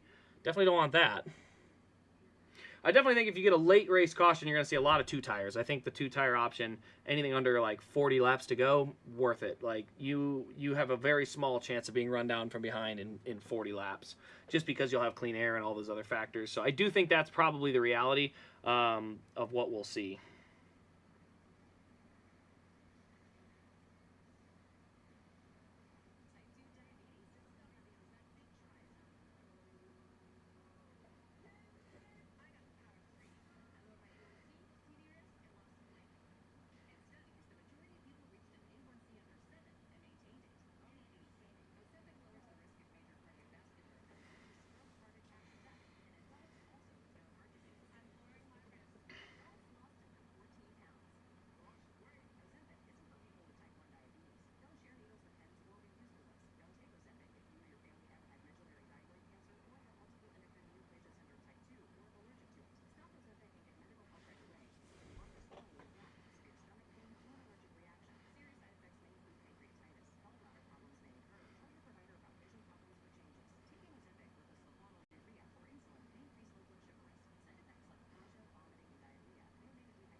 That is a heck of a basketball game. I'm just watching. They're now a 6-point game.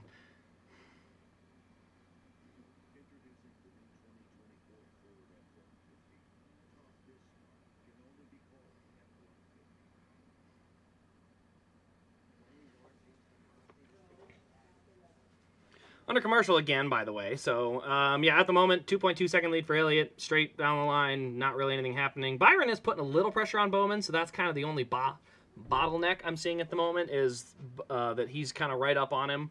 But I don't know if that's just faster car or, I mean, I don't think he's got a lot to get by him unless traffic becomes a deal.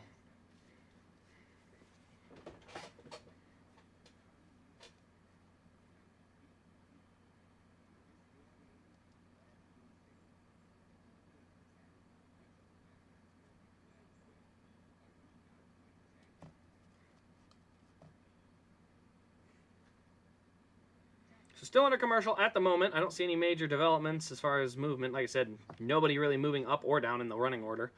And this is why I was talking about, watching a good race or a bad race, is that we have yet to see really any movement throughout the race as far as guys throughout a run being able to work their way forward or backwards. Like Hamlin gained maybe 2 or 3 spots a run, and that was all we would see.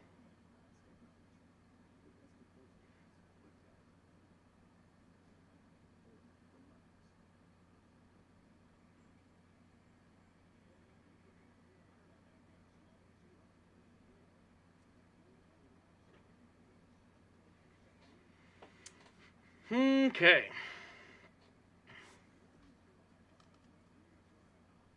So Chase is just starting to get into some lap traffic now.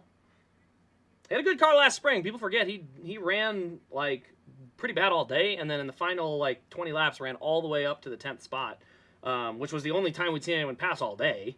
As dumb as that was, but he had a pretty good car last year.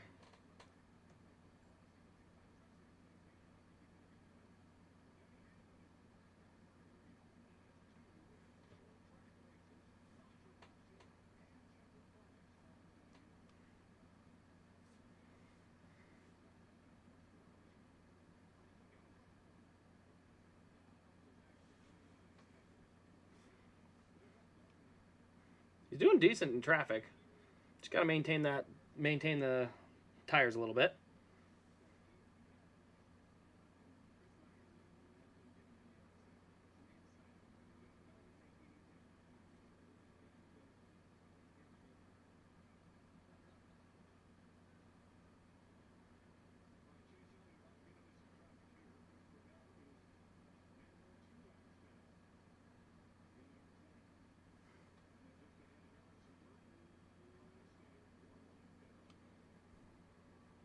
Yeah, that RCR. I mean, you got to remember this is the first week for that 3-car with a new crew chief. So, again, I'm going to give him a little grace just because of that reason. But yeah, that 3-car has not been good all year. They've had some pretty bad races this year. It just didn't look like it because you didn't see it.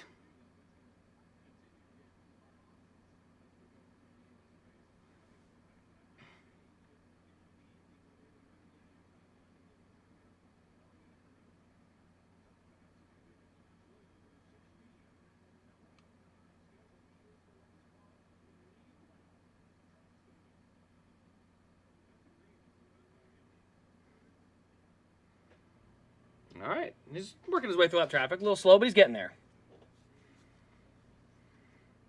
So still a long way to go. We still got 160 laps to go. So this race is definitely I'll be honest, this is going to be a long 140 laps probably.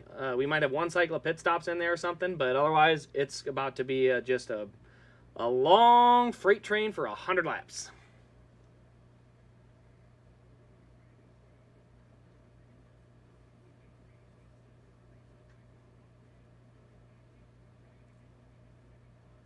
Oh yeah, ever since they've been affiliated with Penske, Todd Gilliland's blowing the Burton out of the water, and he's actually doing it to Cindric too. Like you said, where's that point where we say, hey, wait a minute? I mean, Cindric's still top 15. I'll give him that. But Burton, I'm sorry, he's overstayed. Like, there's one thing to have rookie learning lessons, but how many of these rookies have outrun him? I mean, Noah's running better than him. Barry's running better than him. Cindric's running better than him. Like, Gilliland's running better than him. Like, all these on a regular basis are running better. I don't think we can continue to let that excuse of it's a new guy in a new car kind of thing. I don't think we can let that fly anymore. I think it's time to kind of get to that reality of it's time for a change. And if they have a choice for Wood Brothers, who would I pick right now out of the Xfinity series? Chandler Smith is a hard one to pass up. I think Chandler Smith's a really good driver. Seems to have a really good balance on aggression. Who else? I think that's kind of the one I would want. Him or Eckes. I think Eckes has some opportunity.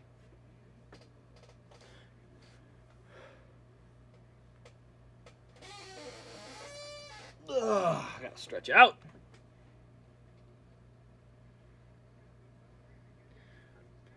Another Hendrick 40th anniversary thing.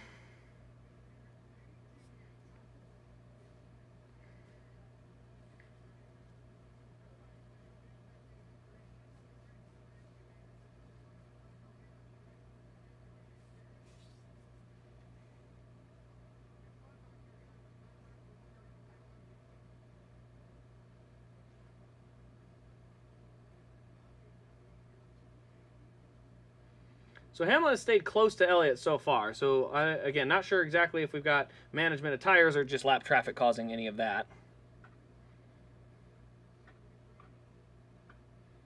Oh my gosh, another one of these? Come on, dude.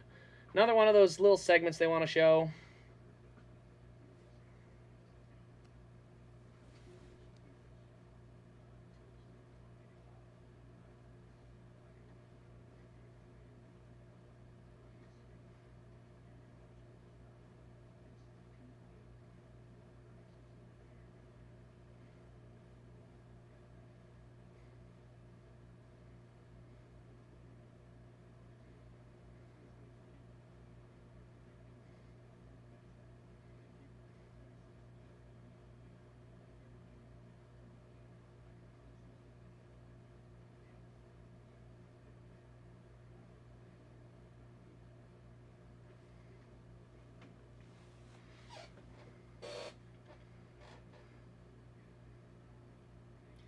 $150 to go. Still one pit stop will be required. So, wait, Hamlin did not stop on lap 208, did he?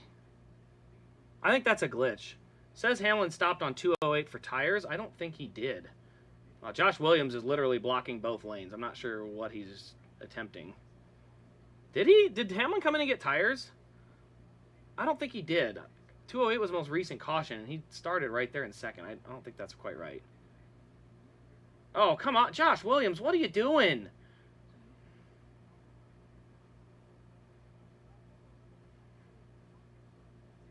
Yeah, Josh Williams was blocking hard. I mean, I know he was trying to hold the lead lap and all, but don't think blocking like that was quite necessary because it's going to give Hamlin the lead, or at least a really good shot at it. So yeah, we got racing here. We've actually got some racing action for once. How is this possible? How could we have racing action on a racetrack? We don't do that.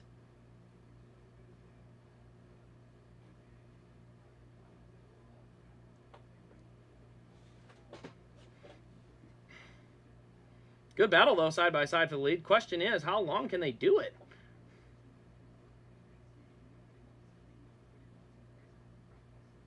Oh, Hamlin washes out a little bit.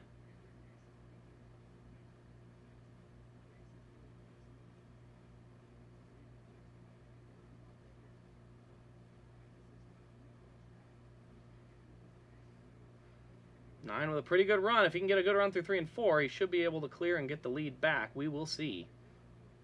Yeah, good run off. Not quite enough, though. He'll have to do it again.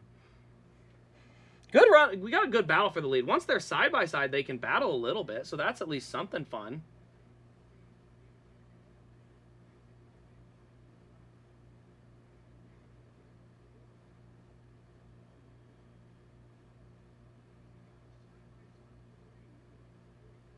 So 1:33 to go.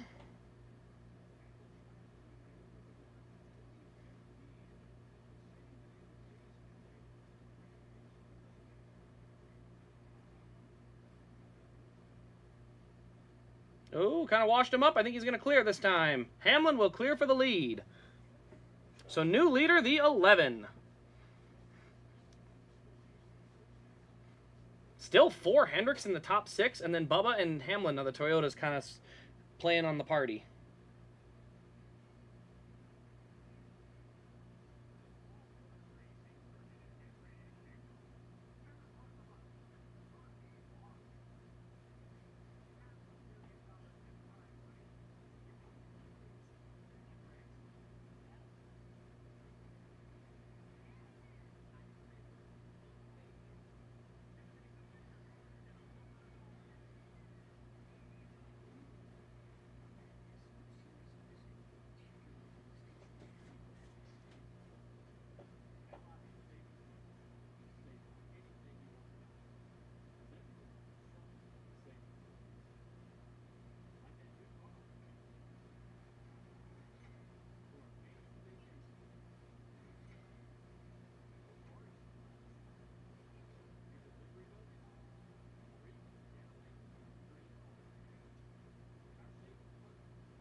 So under commercial at the moment, Hamlin has opened up about a 0.6 of a second lead thus far.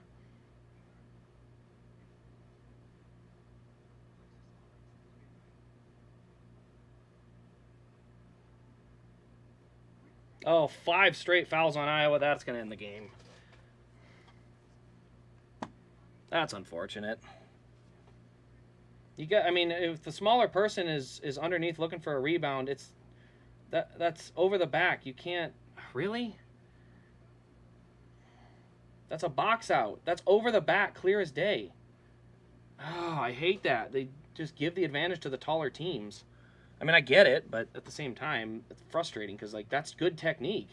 I mean, boxing out and somebody jumps over your back, like, that's supposed to be a foul.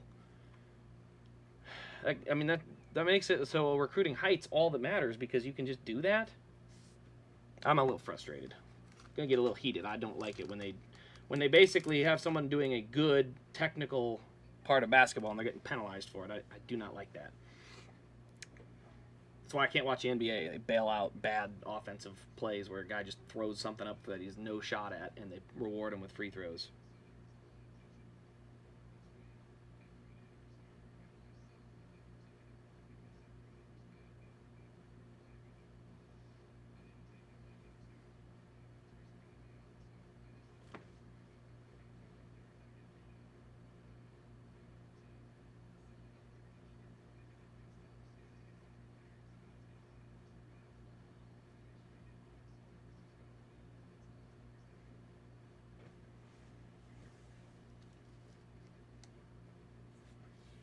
1.3 seconds to lead for Hamlin. How did he get tires on 2? That's got to be a scoring error. He didn't pass the whole field, did he? I had to have missed that. Or this is a scoring error. It says his last pit stop was lap 208. I don't think that's right.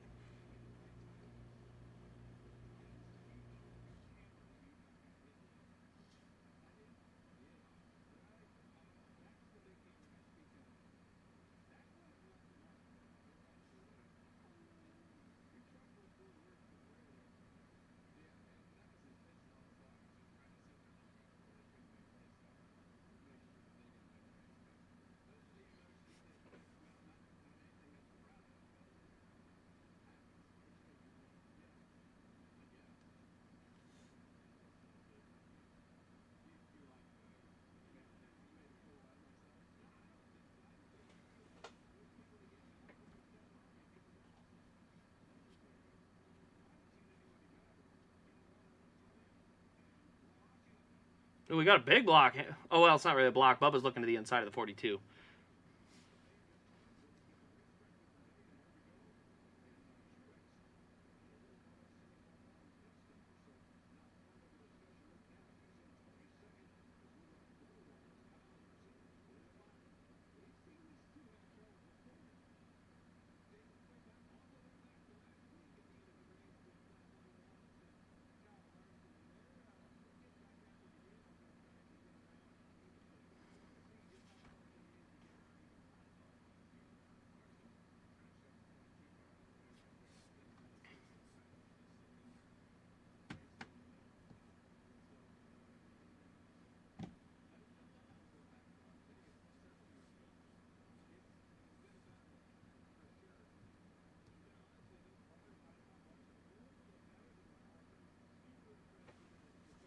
All right, so still 125 laps to go. Decent amount of time left in this race. As they are currently running, does this...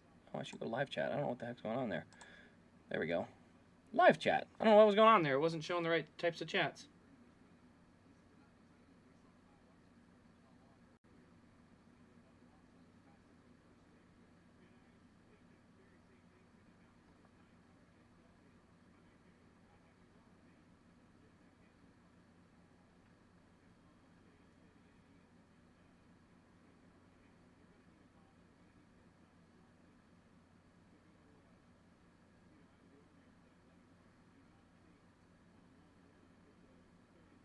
So looking at the lap times, it does look like there's a tiny bit of fall off, but it's only like half a second. So the only thing that might happen if this gets down to a green flag pit stop sequence, if Elliott beats Hamlin in by a couple laps, there's a chance on pit road. But otherwise, Hamlin does appear to have the best long run car, especially in traffic. It doesn't appear anyone can really compete with him.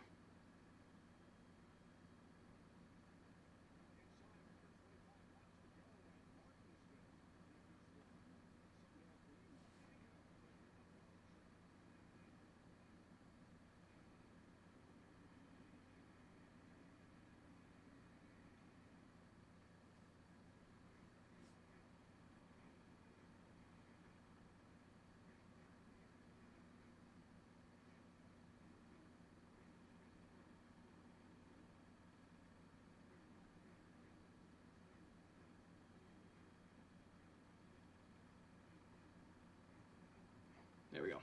All right, so trying to take a look. Still 120 laps to go. Noah is 17th, so he's lost one spot. And there's the guy that actually has fresh tires, Daniel Suarez. So Daniel Suarez has the fresh tires in 16th. That's the furthest anyone has gotten. Truex is 20th.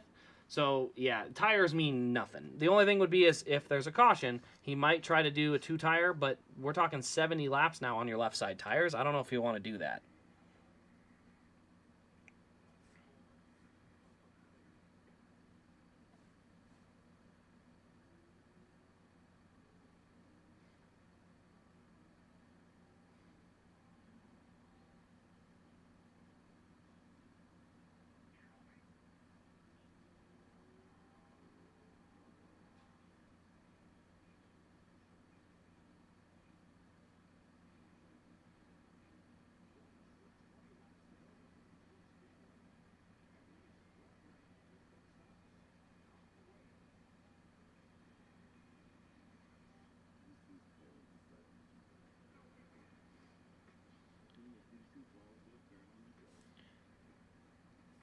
All right, there we go. I can close that app out. Maybe that'll help the internet out here because I'm having some issues with the stream. It looks like it just keeps dropping, and I can't figure out why.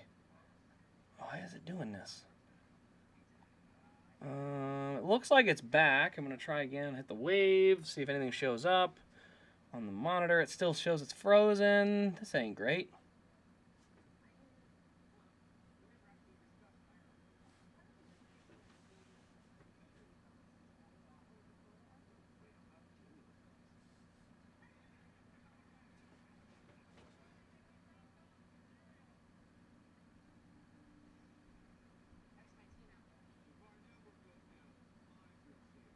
All right, so now I'm going to go ahead and get over onto NASCAR. Nope, not NASCAR. I'm going to go to NASCAR Twitter. All right, heading over to... no, I need to get off this. I don't want to be on this one. Looks like the stream is back, so we're good to go there. That should help there.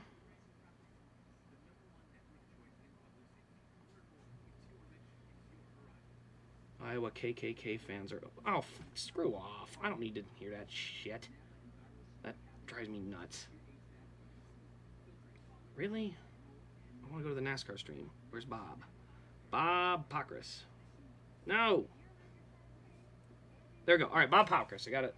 So I have at least some updates. Hamlin leading, 142 to go. Oh, okay, so that was a little while back. Hamlin passes Elliott for the lead.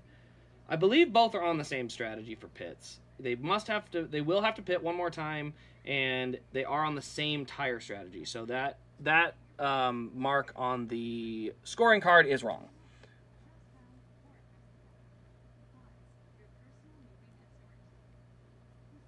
We're still under commercial, so it's unfortunate we're not going to see anything. Lap time wise, you can't really tell a lot. Looks like a 1.8 second lead though. Hamlin has been able to stretch over the last chunk of time. We are getting close though to the halfway point. So if someone were to stretch this and try to do this stage in half, they are 3 laps away from the midway point. If they choose to do that. The problem with that is if you go midway through the stage and cut it directly in half, you could get trapped a lap down if a caution comes out because there's not a huge amount of gain by getting fresh tires. So we'll have to see.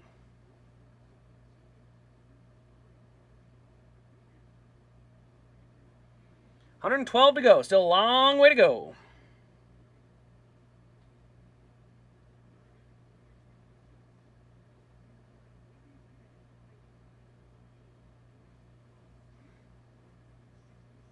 So they can run about 60 laps. They can go to about lap 50 to go. So they can go about to lap 350 if they want to. So if they want to stretch it, they can go to 350.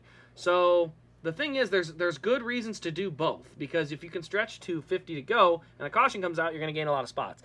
But if you can come in and get those tires and go for the win, you've got a good shot too. So, I mean, I'll be honest. If I'm Byron or Bowman or someone back there a little ways, I'm not willing, or I might be willing to take that chance and see if I can snag, my tires early, run under the fresh tires while everyone else is still in traffic, maybe catch a good stretch of racetrack, and then when everything cycles out, you're ahead, and you might be able to pull a little bit of a gap through there. So, still 110 to go. I don't think anyone's going to pit yet, so we haven't seen anybody on pit road. We got to look 291 and see if anyone's pitted recently.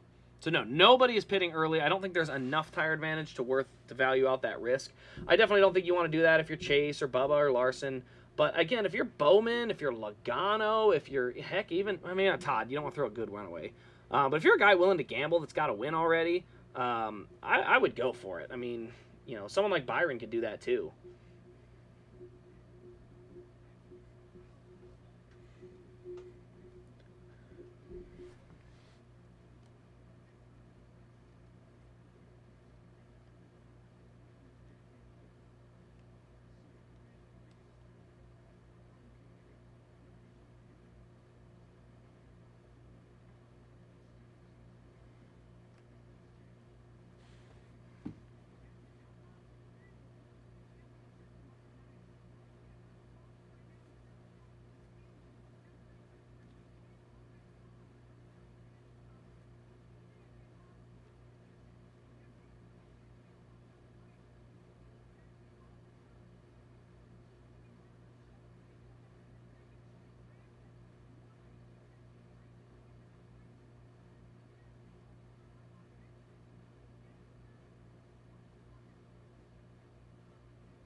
Hamlin and Keselowski are getting a good battle going. They cannot seem to get past each other. And it's going to probably start heating up Hamlin's tires a little more than he's wanting to do. Oh, Bill. Okay, Byron is in. Byron is the first to pit road. He's going to go ahead and take the gamble. Now, you will lose 2 laps doing this. So he's going to lose a lap here probably when Hamlin comes around. Maybe only lose a little over a lap. If you're close enough to the leader, it might just be a lap, way over a lap. But, oh, yep, next lap. Elliott, Bubba, Larson, all in. So here comes everybody to pit road.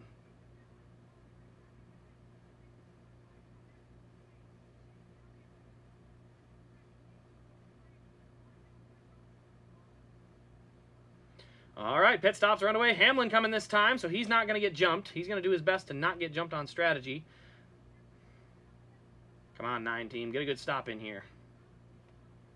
Good stop. Let's go.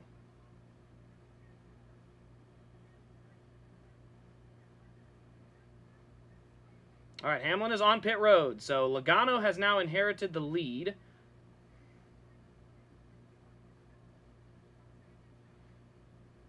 So we'll see when Hamlin comes off pit road. Elliott got out first of all the cars that had already pitted. Oh, Logano is in this time.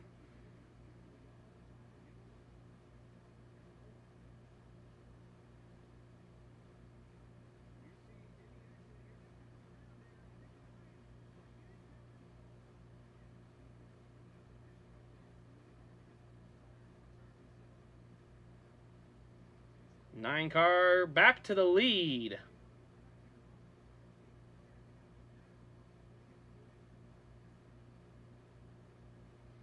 Nine car back to the lead.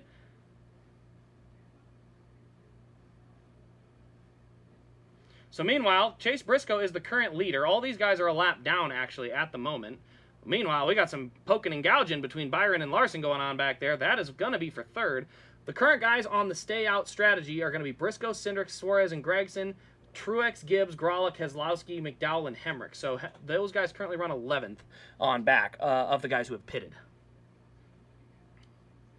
Meanwhile, the lap timer, they're currently on 20.7, so they are 0.5 of a second faster at the moment.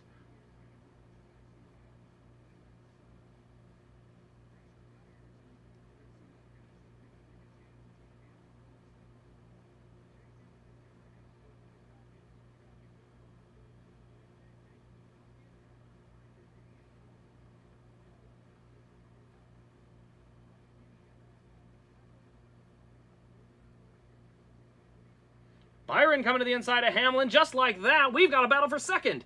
Got hung up behind Ricky Stenhouse Jr., who is still blocking Denny Hamlin. Meanwhile, here comes Larson now to the bottom. He's to the inside of Hamlin, all because Ricky Stenhouse is blocking his path. Sorry, Denny fan, I'm actually happy with this.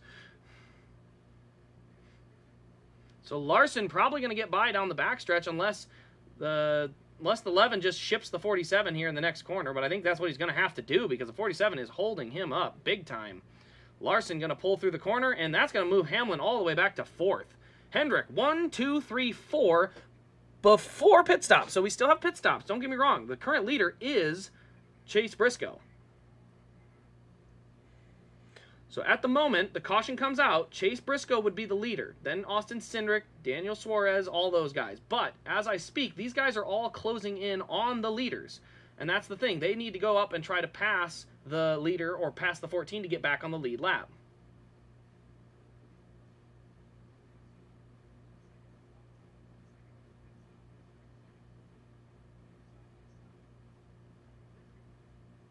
Okay, Briscoe has now pitted, so I believe everyone is now back on the lead lap. So a caution at this point doesn't hurt them because they're probably going to stay out if there's a yellow.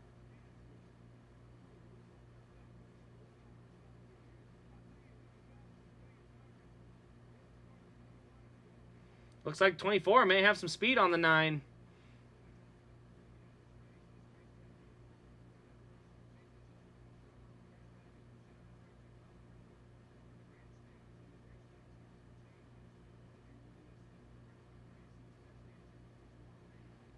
Hendrick, 1, 2, 3. Bowman is a little further back.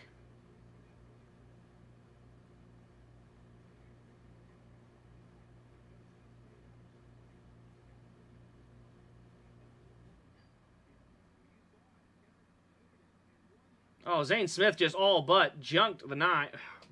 Lap traffic. It's a big deal. Had a huge moment and almost wiped out the leader. Oh, the 24 puts the 9 almost in the fence. Oh, man, why is it every time that Chase is racing his teammates, they're willing to just wreck him to get the spot they want?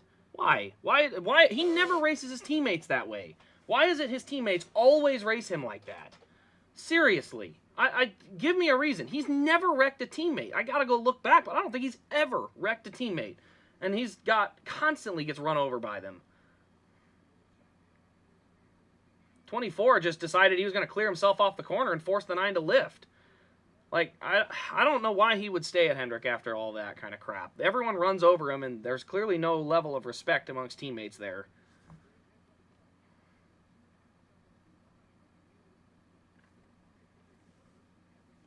Will Hamlin come back? There's a good chance. There's a lot of traffic, so there's a good chance that happens. 88 laps to go. Still a long way to go in this run.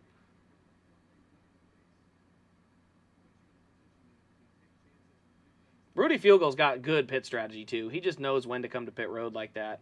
You know, he knew it was a good time. Come to pit road now, get your stuff, and, you know, I think that was a really smart move. Get it before everybody else, give you a chance to jump a couple of the guys he's racing with, and then his tires are up to temp, so he can battle harder in this early stage.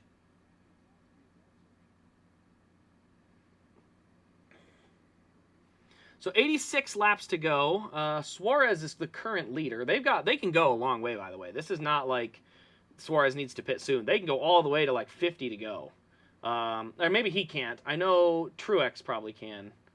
They can go about 150 laps. So yeah, that's about right. 140 laps. So there's plenty of time. You can go another like 30 laps before that's needed. But the thing is, everybody else is already on the lead lap, so it doesn't really affect anything as far as pit strategy. Because if a caution comes out from here, you know, everybody that's already pitted staying out. So it's a gamble if tire fall off was bigger, because then they could come in and pit from the front. Everybody follows them down, and you're guaranteed to lead the race. But because of how little the pit strategy, or how little tire fall off there is, I don't think we'll see that.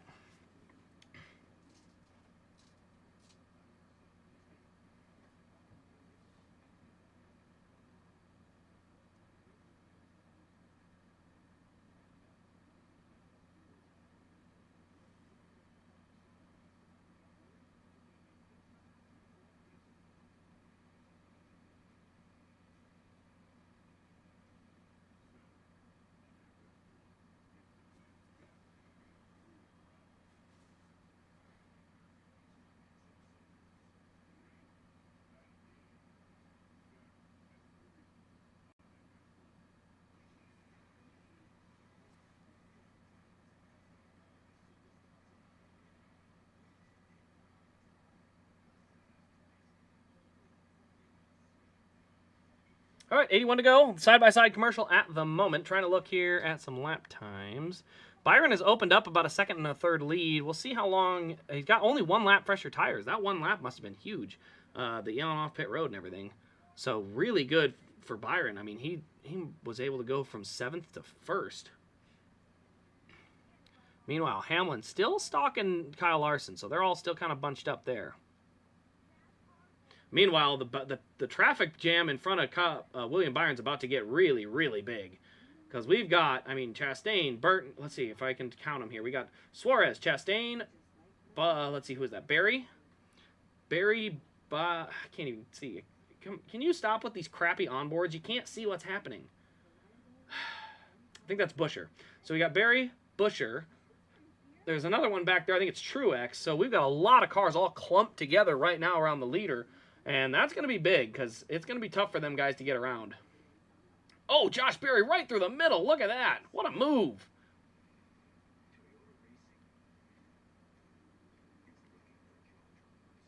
Yeah, Byron's just getting to the tail of that traffic right now. 78 laps to go as they run. Byron to the inside. He's trying to get by Austin Dillon.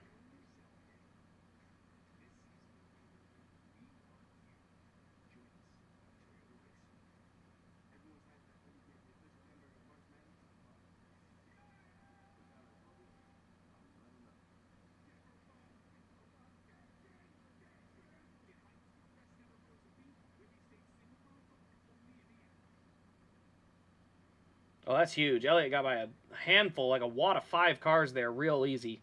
That's going to be big for separating him from Hamlin and Larson. That being said, Byron's still out front, but his lead has shrunk significantly. It's still very tight out front. At least he's now chasing Busch and Hocevar, so he's got to get those two out of the way. That's currently... Actually, Busch might be multiple laps down. I don't see where he's at on here. Because Suarez can still go a little ways yet. He's just going to stay out there as long as he can. But the new tires definitely are wore out.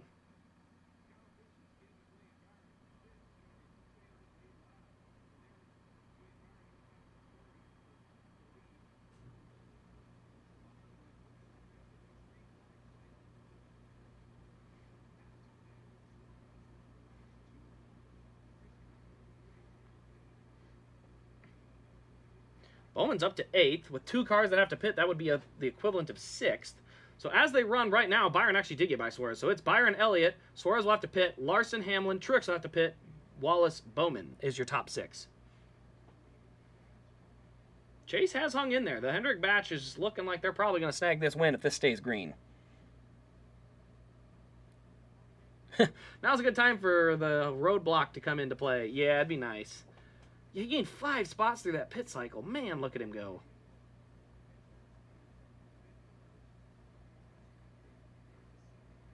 Meanwhile, Hamlin really has fallen off. I don't know. Hamlin might be saving tires. There's still 70 laps to go. That's a long time. So he may just be saving his stuff and waiting for a late race run.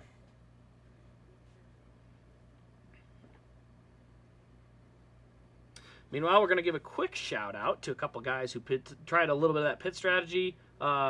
Chase Briscoe in 11th, done really good. Todd Gillen 12th. Again, after some cycles, he'll be in the top 10. So, good runs for both of them guys. 70 to go. Still a long, long ways to go.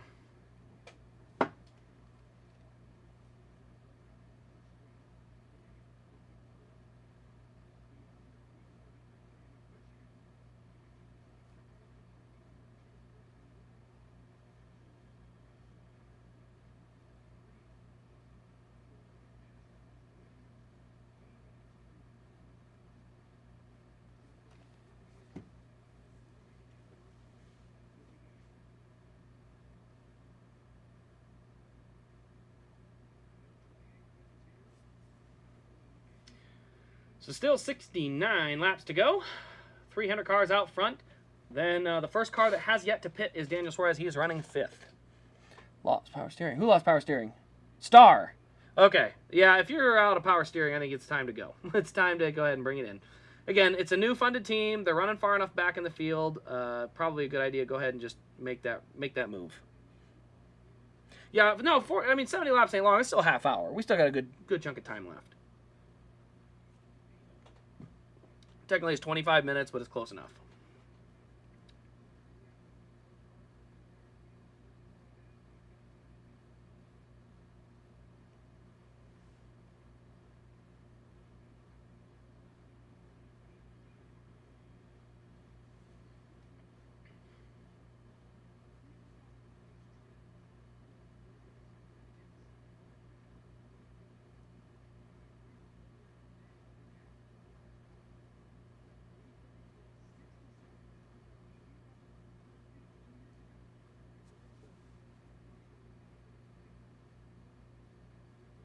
So overtime finish that's just 2024. Okay, that's all they're trying to say. So last overtime finish of 2024 was yet last week, but that doesn't really affect this race at all.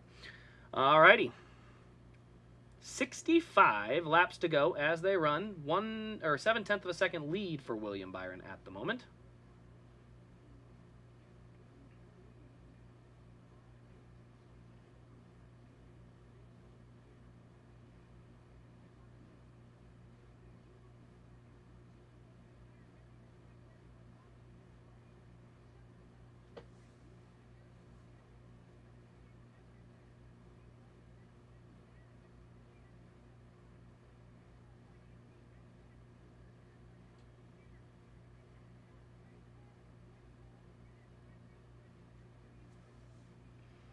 All right, so keeping an eye on it. I didn't notice it, but guys, Ryan Blaney has cracked into the top 6. He is running 6th, And he's pretty dang fast. Ryan Blaney's showing up late in the race here.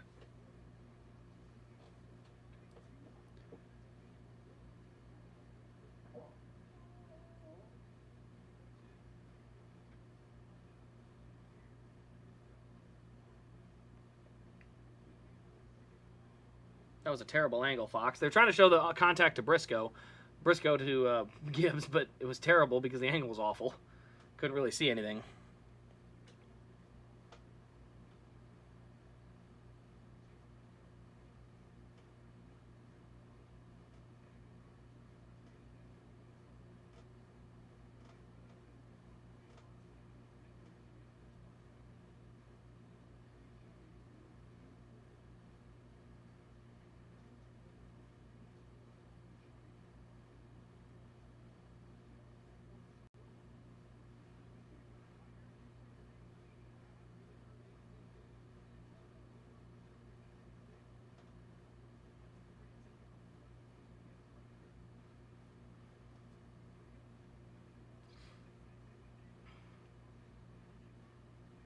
Man, Ryan Blaney's starting to use the second groove. That's where he's starting to make up a lot of that time, is up in the second groove. Gralla top 15. I didn't even notice that. Heck yeah, way to go. Kaz Gralla making Rick Ware really look good today. Top 15, way to go. I believe... Okay, Suarez just now pitted, and Truex, I think, already pitted as well. Looking to see down the list. Looks like, yes, they both pitted finally.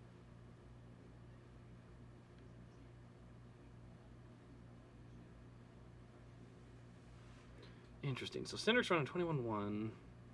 Huh. Blaney's starting to make... Yeah, he's just in the second lane. I was trying to see how he was getting his speed going, because Blaney's running good speed. I mean, he's the fastest car on the track, not in a lot of traffic, but he's doing a great job.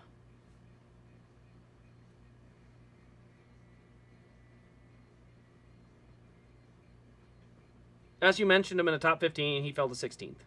How could you? Now Rick Ware's in 16th. How could you do that to him? Also, Todd Gillen in 10th. Crap, who's in 11th? Okay, there's a big gap there. He's not going to lose that spot right away. We're good. We're good. We're safe. Just want to make sure I wasn't going to cost him a spot. So we're looking at some onboards. Can't really tell. 55 laps to go as this race starts to kind of get into the stretching era. We really haven't had any incidents today, which is, I think, another example of how crappy this race car is on short tracks, because it's Martinsville. You should have some poking and gouging and some contact of that nature that causes some stuff. But these cars, like I said, they are so glued to the racetrack. Even a guy hits you in the door and knocks you up, doesn't hurt your car at all. So yeah, just, dude, I can't stand it. I hate this car. It's so bad. And now I see Kaz Gralla's about to go a lap down. Did he pit early? Oh, Kaz Gralla stayed out long, dude. I'm sorry. Kaz is going to have to pit. And that's going to drop him way down. So it was a good gamble, I will say. Good gamble for Kaz, but unfortunately, he's going to pit soon, and it's going to probably send him to the back. Right now, William Byron has been stuck right behind Carson Hocevar for about the last 20 laps. Has yet to be able to really get anything to get by him. Now, Carson has made his way past a couple of other lap cars in that time, but during all of that, the gap has still opened up back to Chase Elliott, so still gaining on that lead.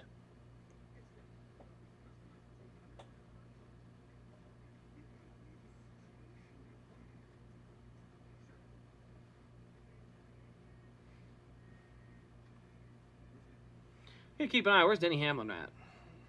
2.4 seconds back, 50 to go. Denny Hamlin, don't count him out yet.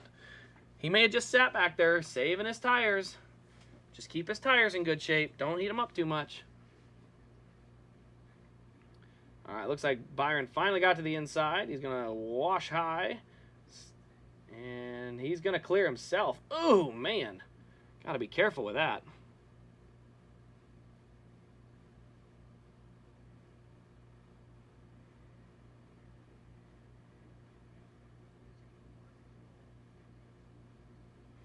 Gregson lap pit 312, so he's got decent tires, but he's a lap down, so I don't think that's going to help him much.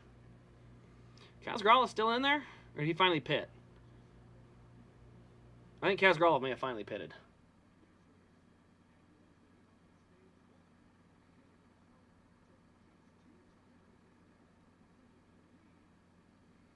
48 to go. Still a good long way to go. Yeah, a lot of difficulty with the passing though. Like I said, Byron got stuck behind Carson Osvar for about 20 laps. Now he's running 20.9. He's really opening up the lead.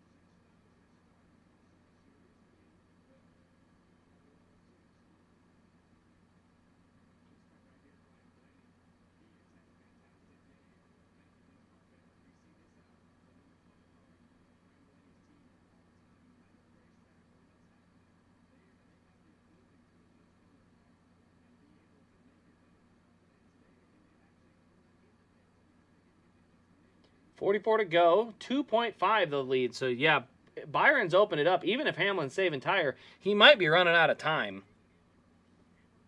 Yeah, I really don't want Byron to win, but it's inevitable at this point. Golly, they have such good strategy. Rudy Fugle is so good on top of the box, and, man, I mean, they just have a fast car. I mean, good grief, look at the lap times. He's smoking everybody in the field on lap time, except for Ryan Blaney. That's the only car even close to him. So, man, I'm envious. I mean, Chase hasn't had a fast car like that fast forever. Even, road courses, he's getting outrun by his teammates. I guess cars are just slow. Yeah, it's up to almost a 3-second lead. He's really, really getting out there.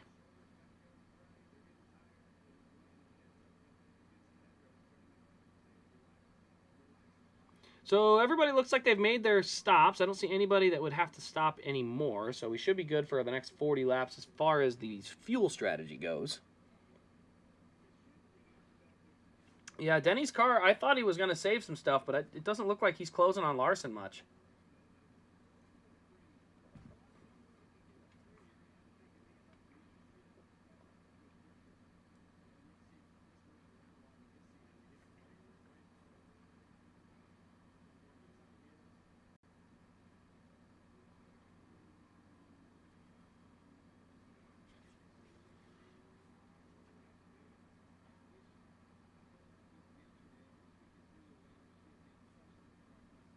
Shifting at Martinsville, gross. I really hate this car on short tracks. I really hate it. This is a crap car on these types of tracks. It just is. You can't pass. There's no power. There's not even any wheel spin. Like, what are we doing? Cars are that hooked up that you can't even get the wheels to spin. I mean, said no incidents today except for a broken wheel. And it still didn't spin the car out, as crazy as that sounds. Like I said, these cars are just too stable. You can door them, you can slam them, you can really run guys up the track. Nothing. They just don't break traction. They're too grippy.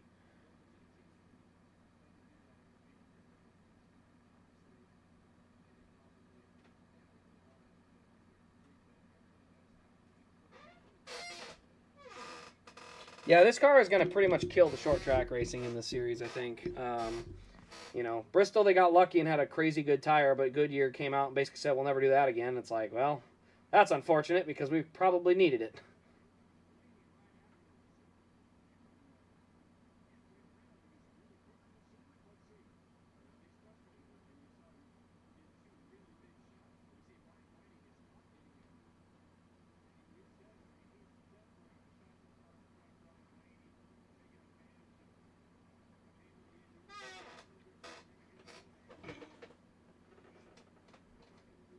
Could Blaney catch the leaders? I don't think so. He's too far back.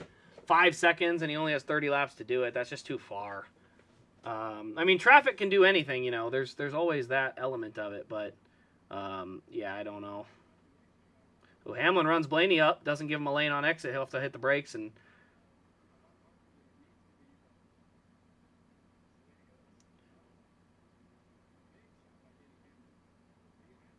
Oh, we got a... What? Are you kidding me?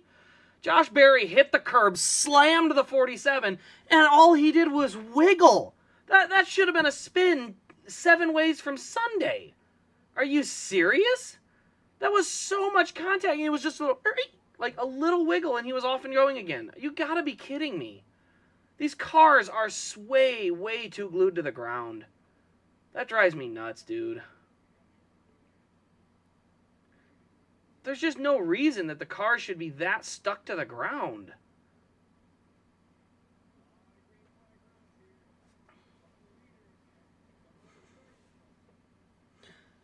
Well, here's the thing. Texas is a higher speed, so that helps. But, I mean, good grief. Like I said, he checked the bottom. He hit the bottom, went clear out, and hit the 47. Like, doored him hard. And it was just a slight wiggle. Like, one tiny wiggle was all that happened. Are you kidding me? That is so much contact. These cars are way too easy to drive.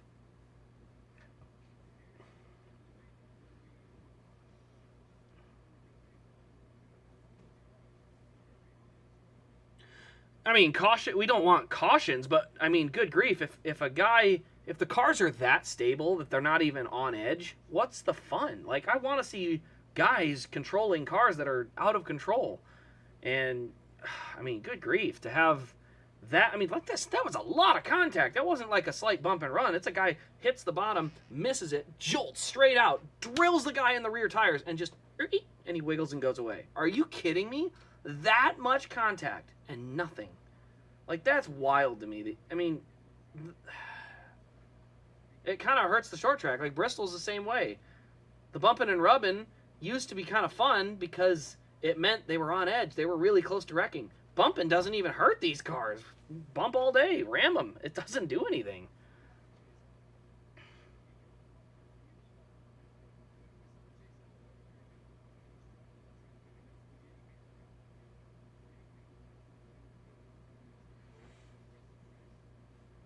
Just get to Darlington so Burton has a chance. At least his dad's got the tricks of the trade for Darlington. Because, man, that 21 has struggled.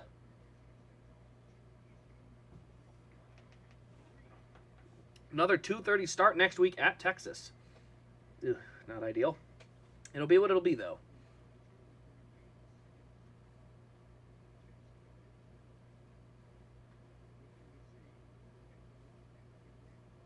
Let's see what we got here on the leaderboard. I haven't really looked over there yet. Yeah, still really good speed out of Blaney. He hasn't been able to get to Hamlin, though, so he's still working to get there.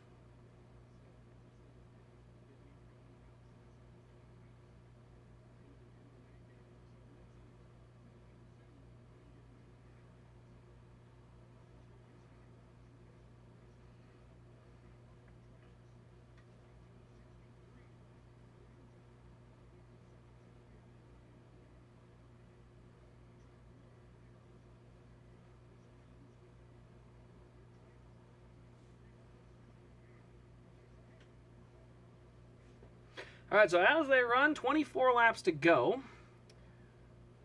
Byron's pace has started to fall a little, but he's just stuck in traffic, so it's not a huge surprise.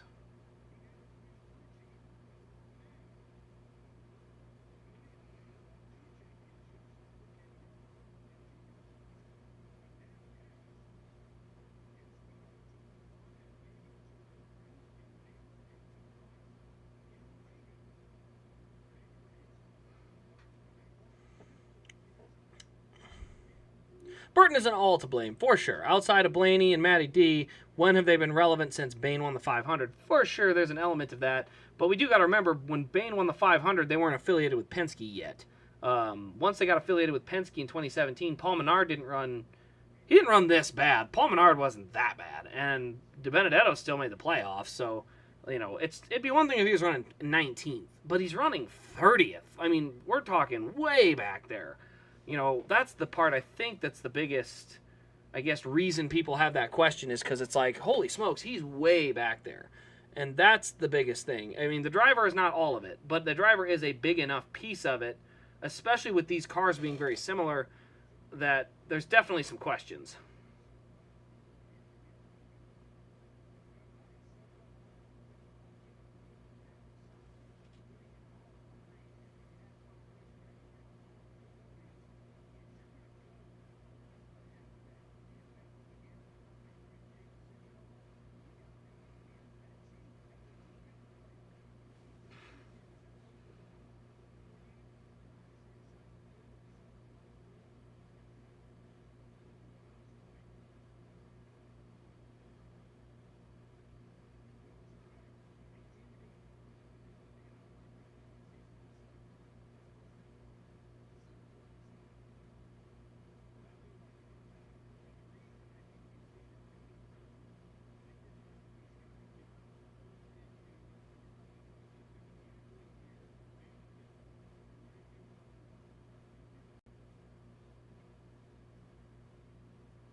Oh, Ross Chastain is the last car on the lead lap. He will not be passed, so we know that's going to happen.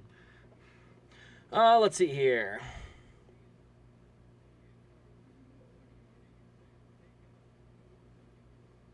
Who would I put in the 21? I mean, if I had a choice, I'm going to put a guy in that has made everything he's gone in go faster. So obviously my biased choice is going to be Brett Moffitt because every car he gets in goes faster. But otherwise, I would probably look more towards guys that have a decent amount of experience. I don't know. I'd like to go with a truck guy a little bit, but I don't know if there's any real top tier guys that are sitting out there at the moment.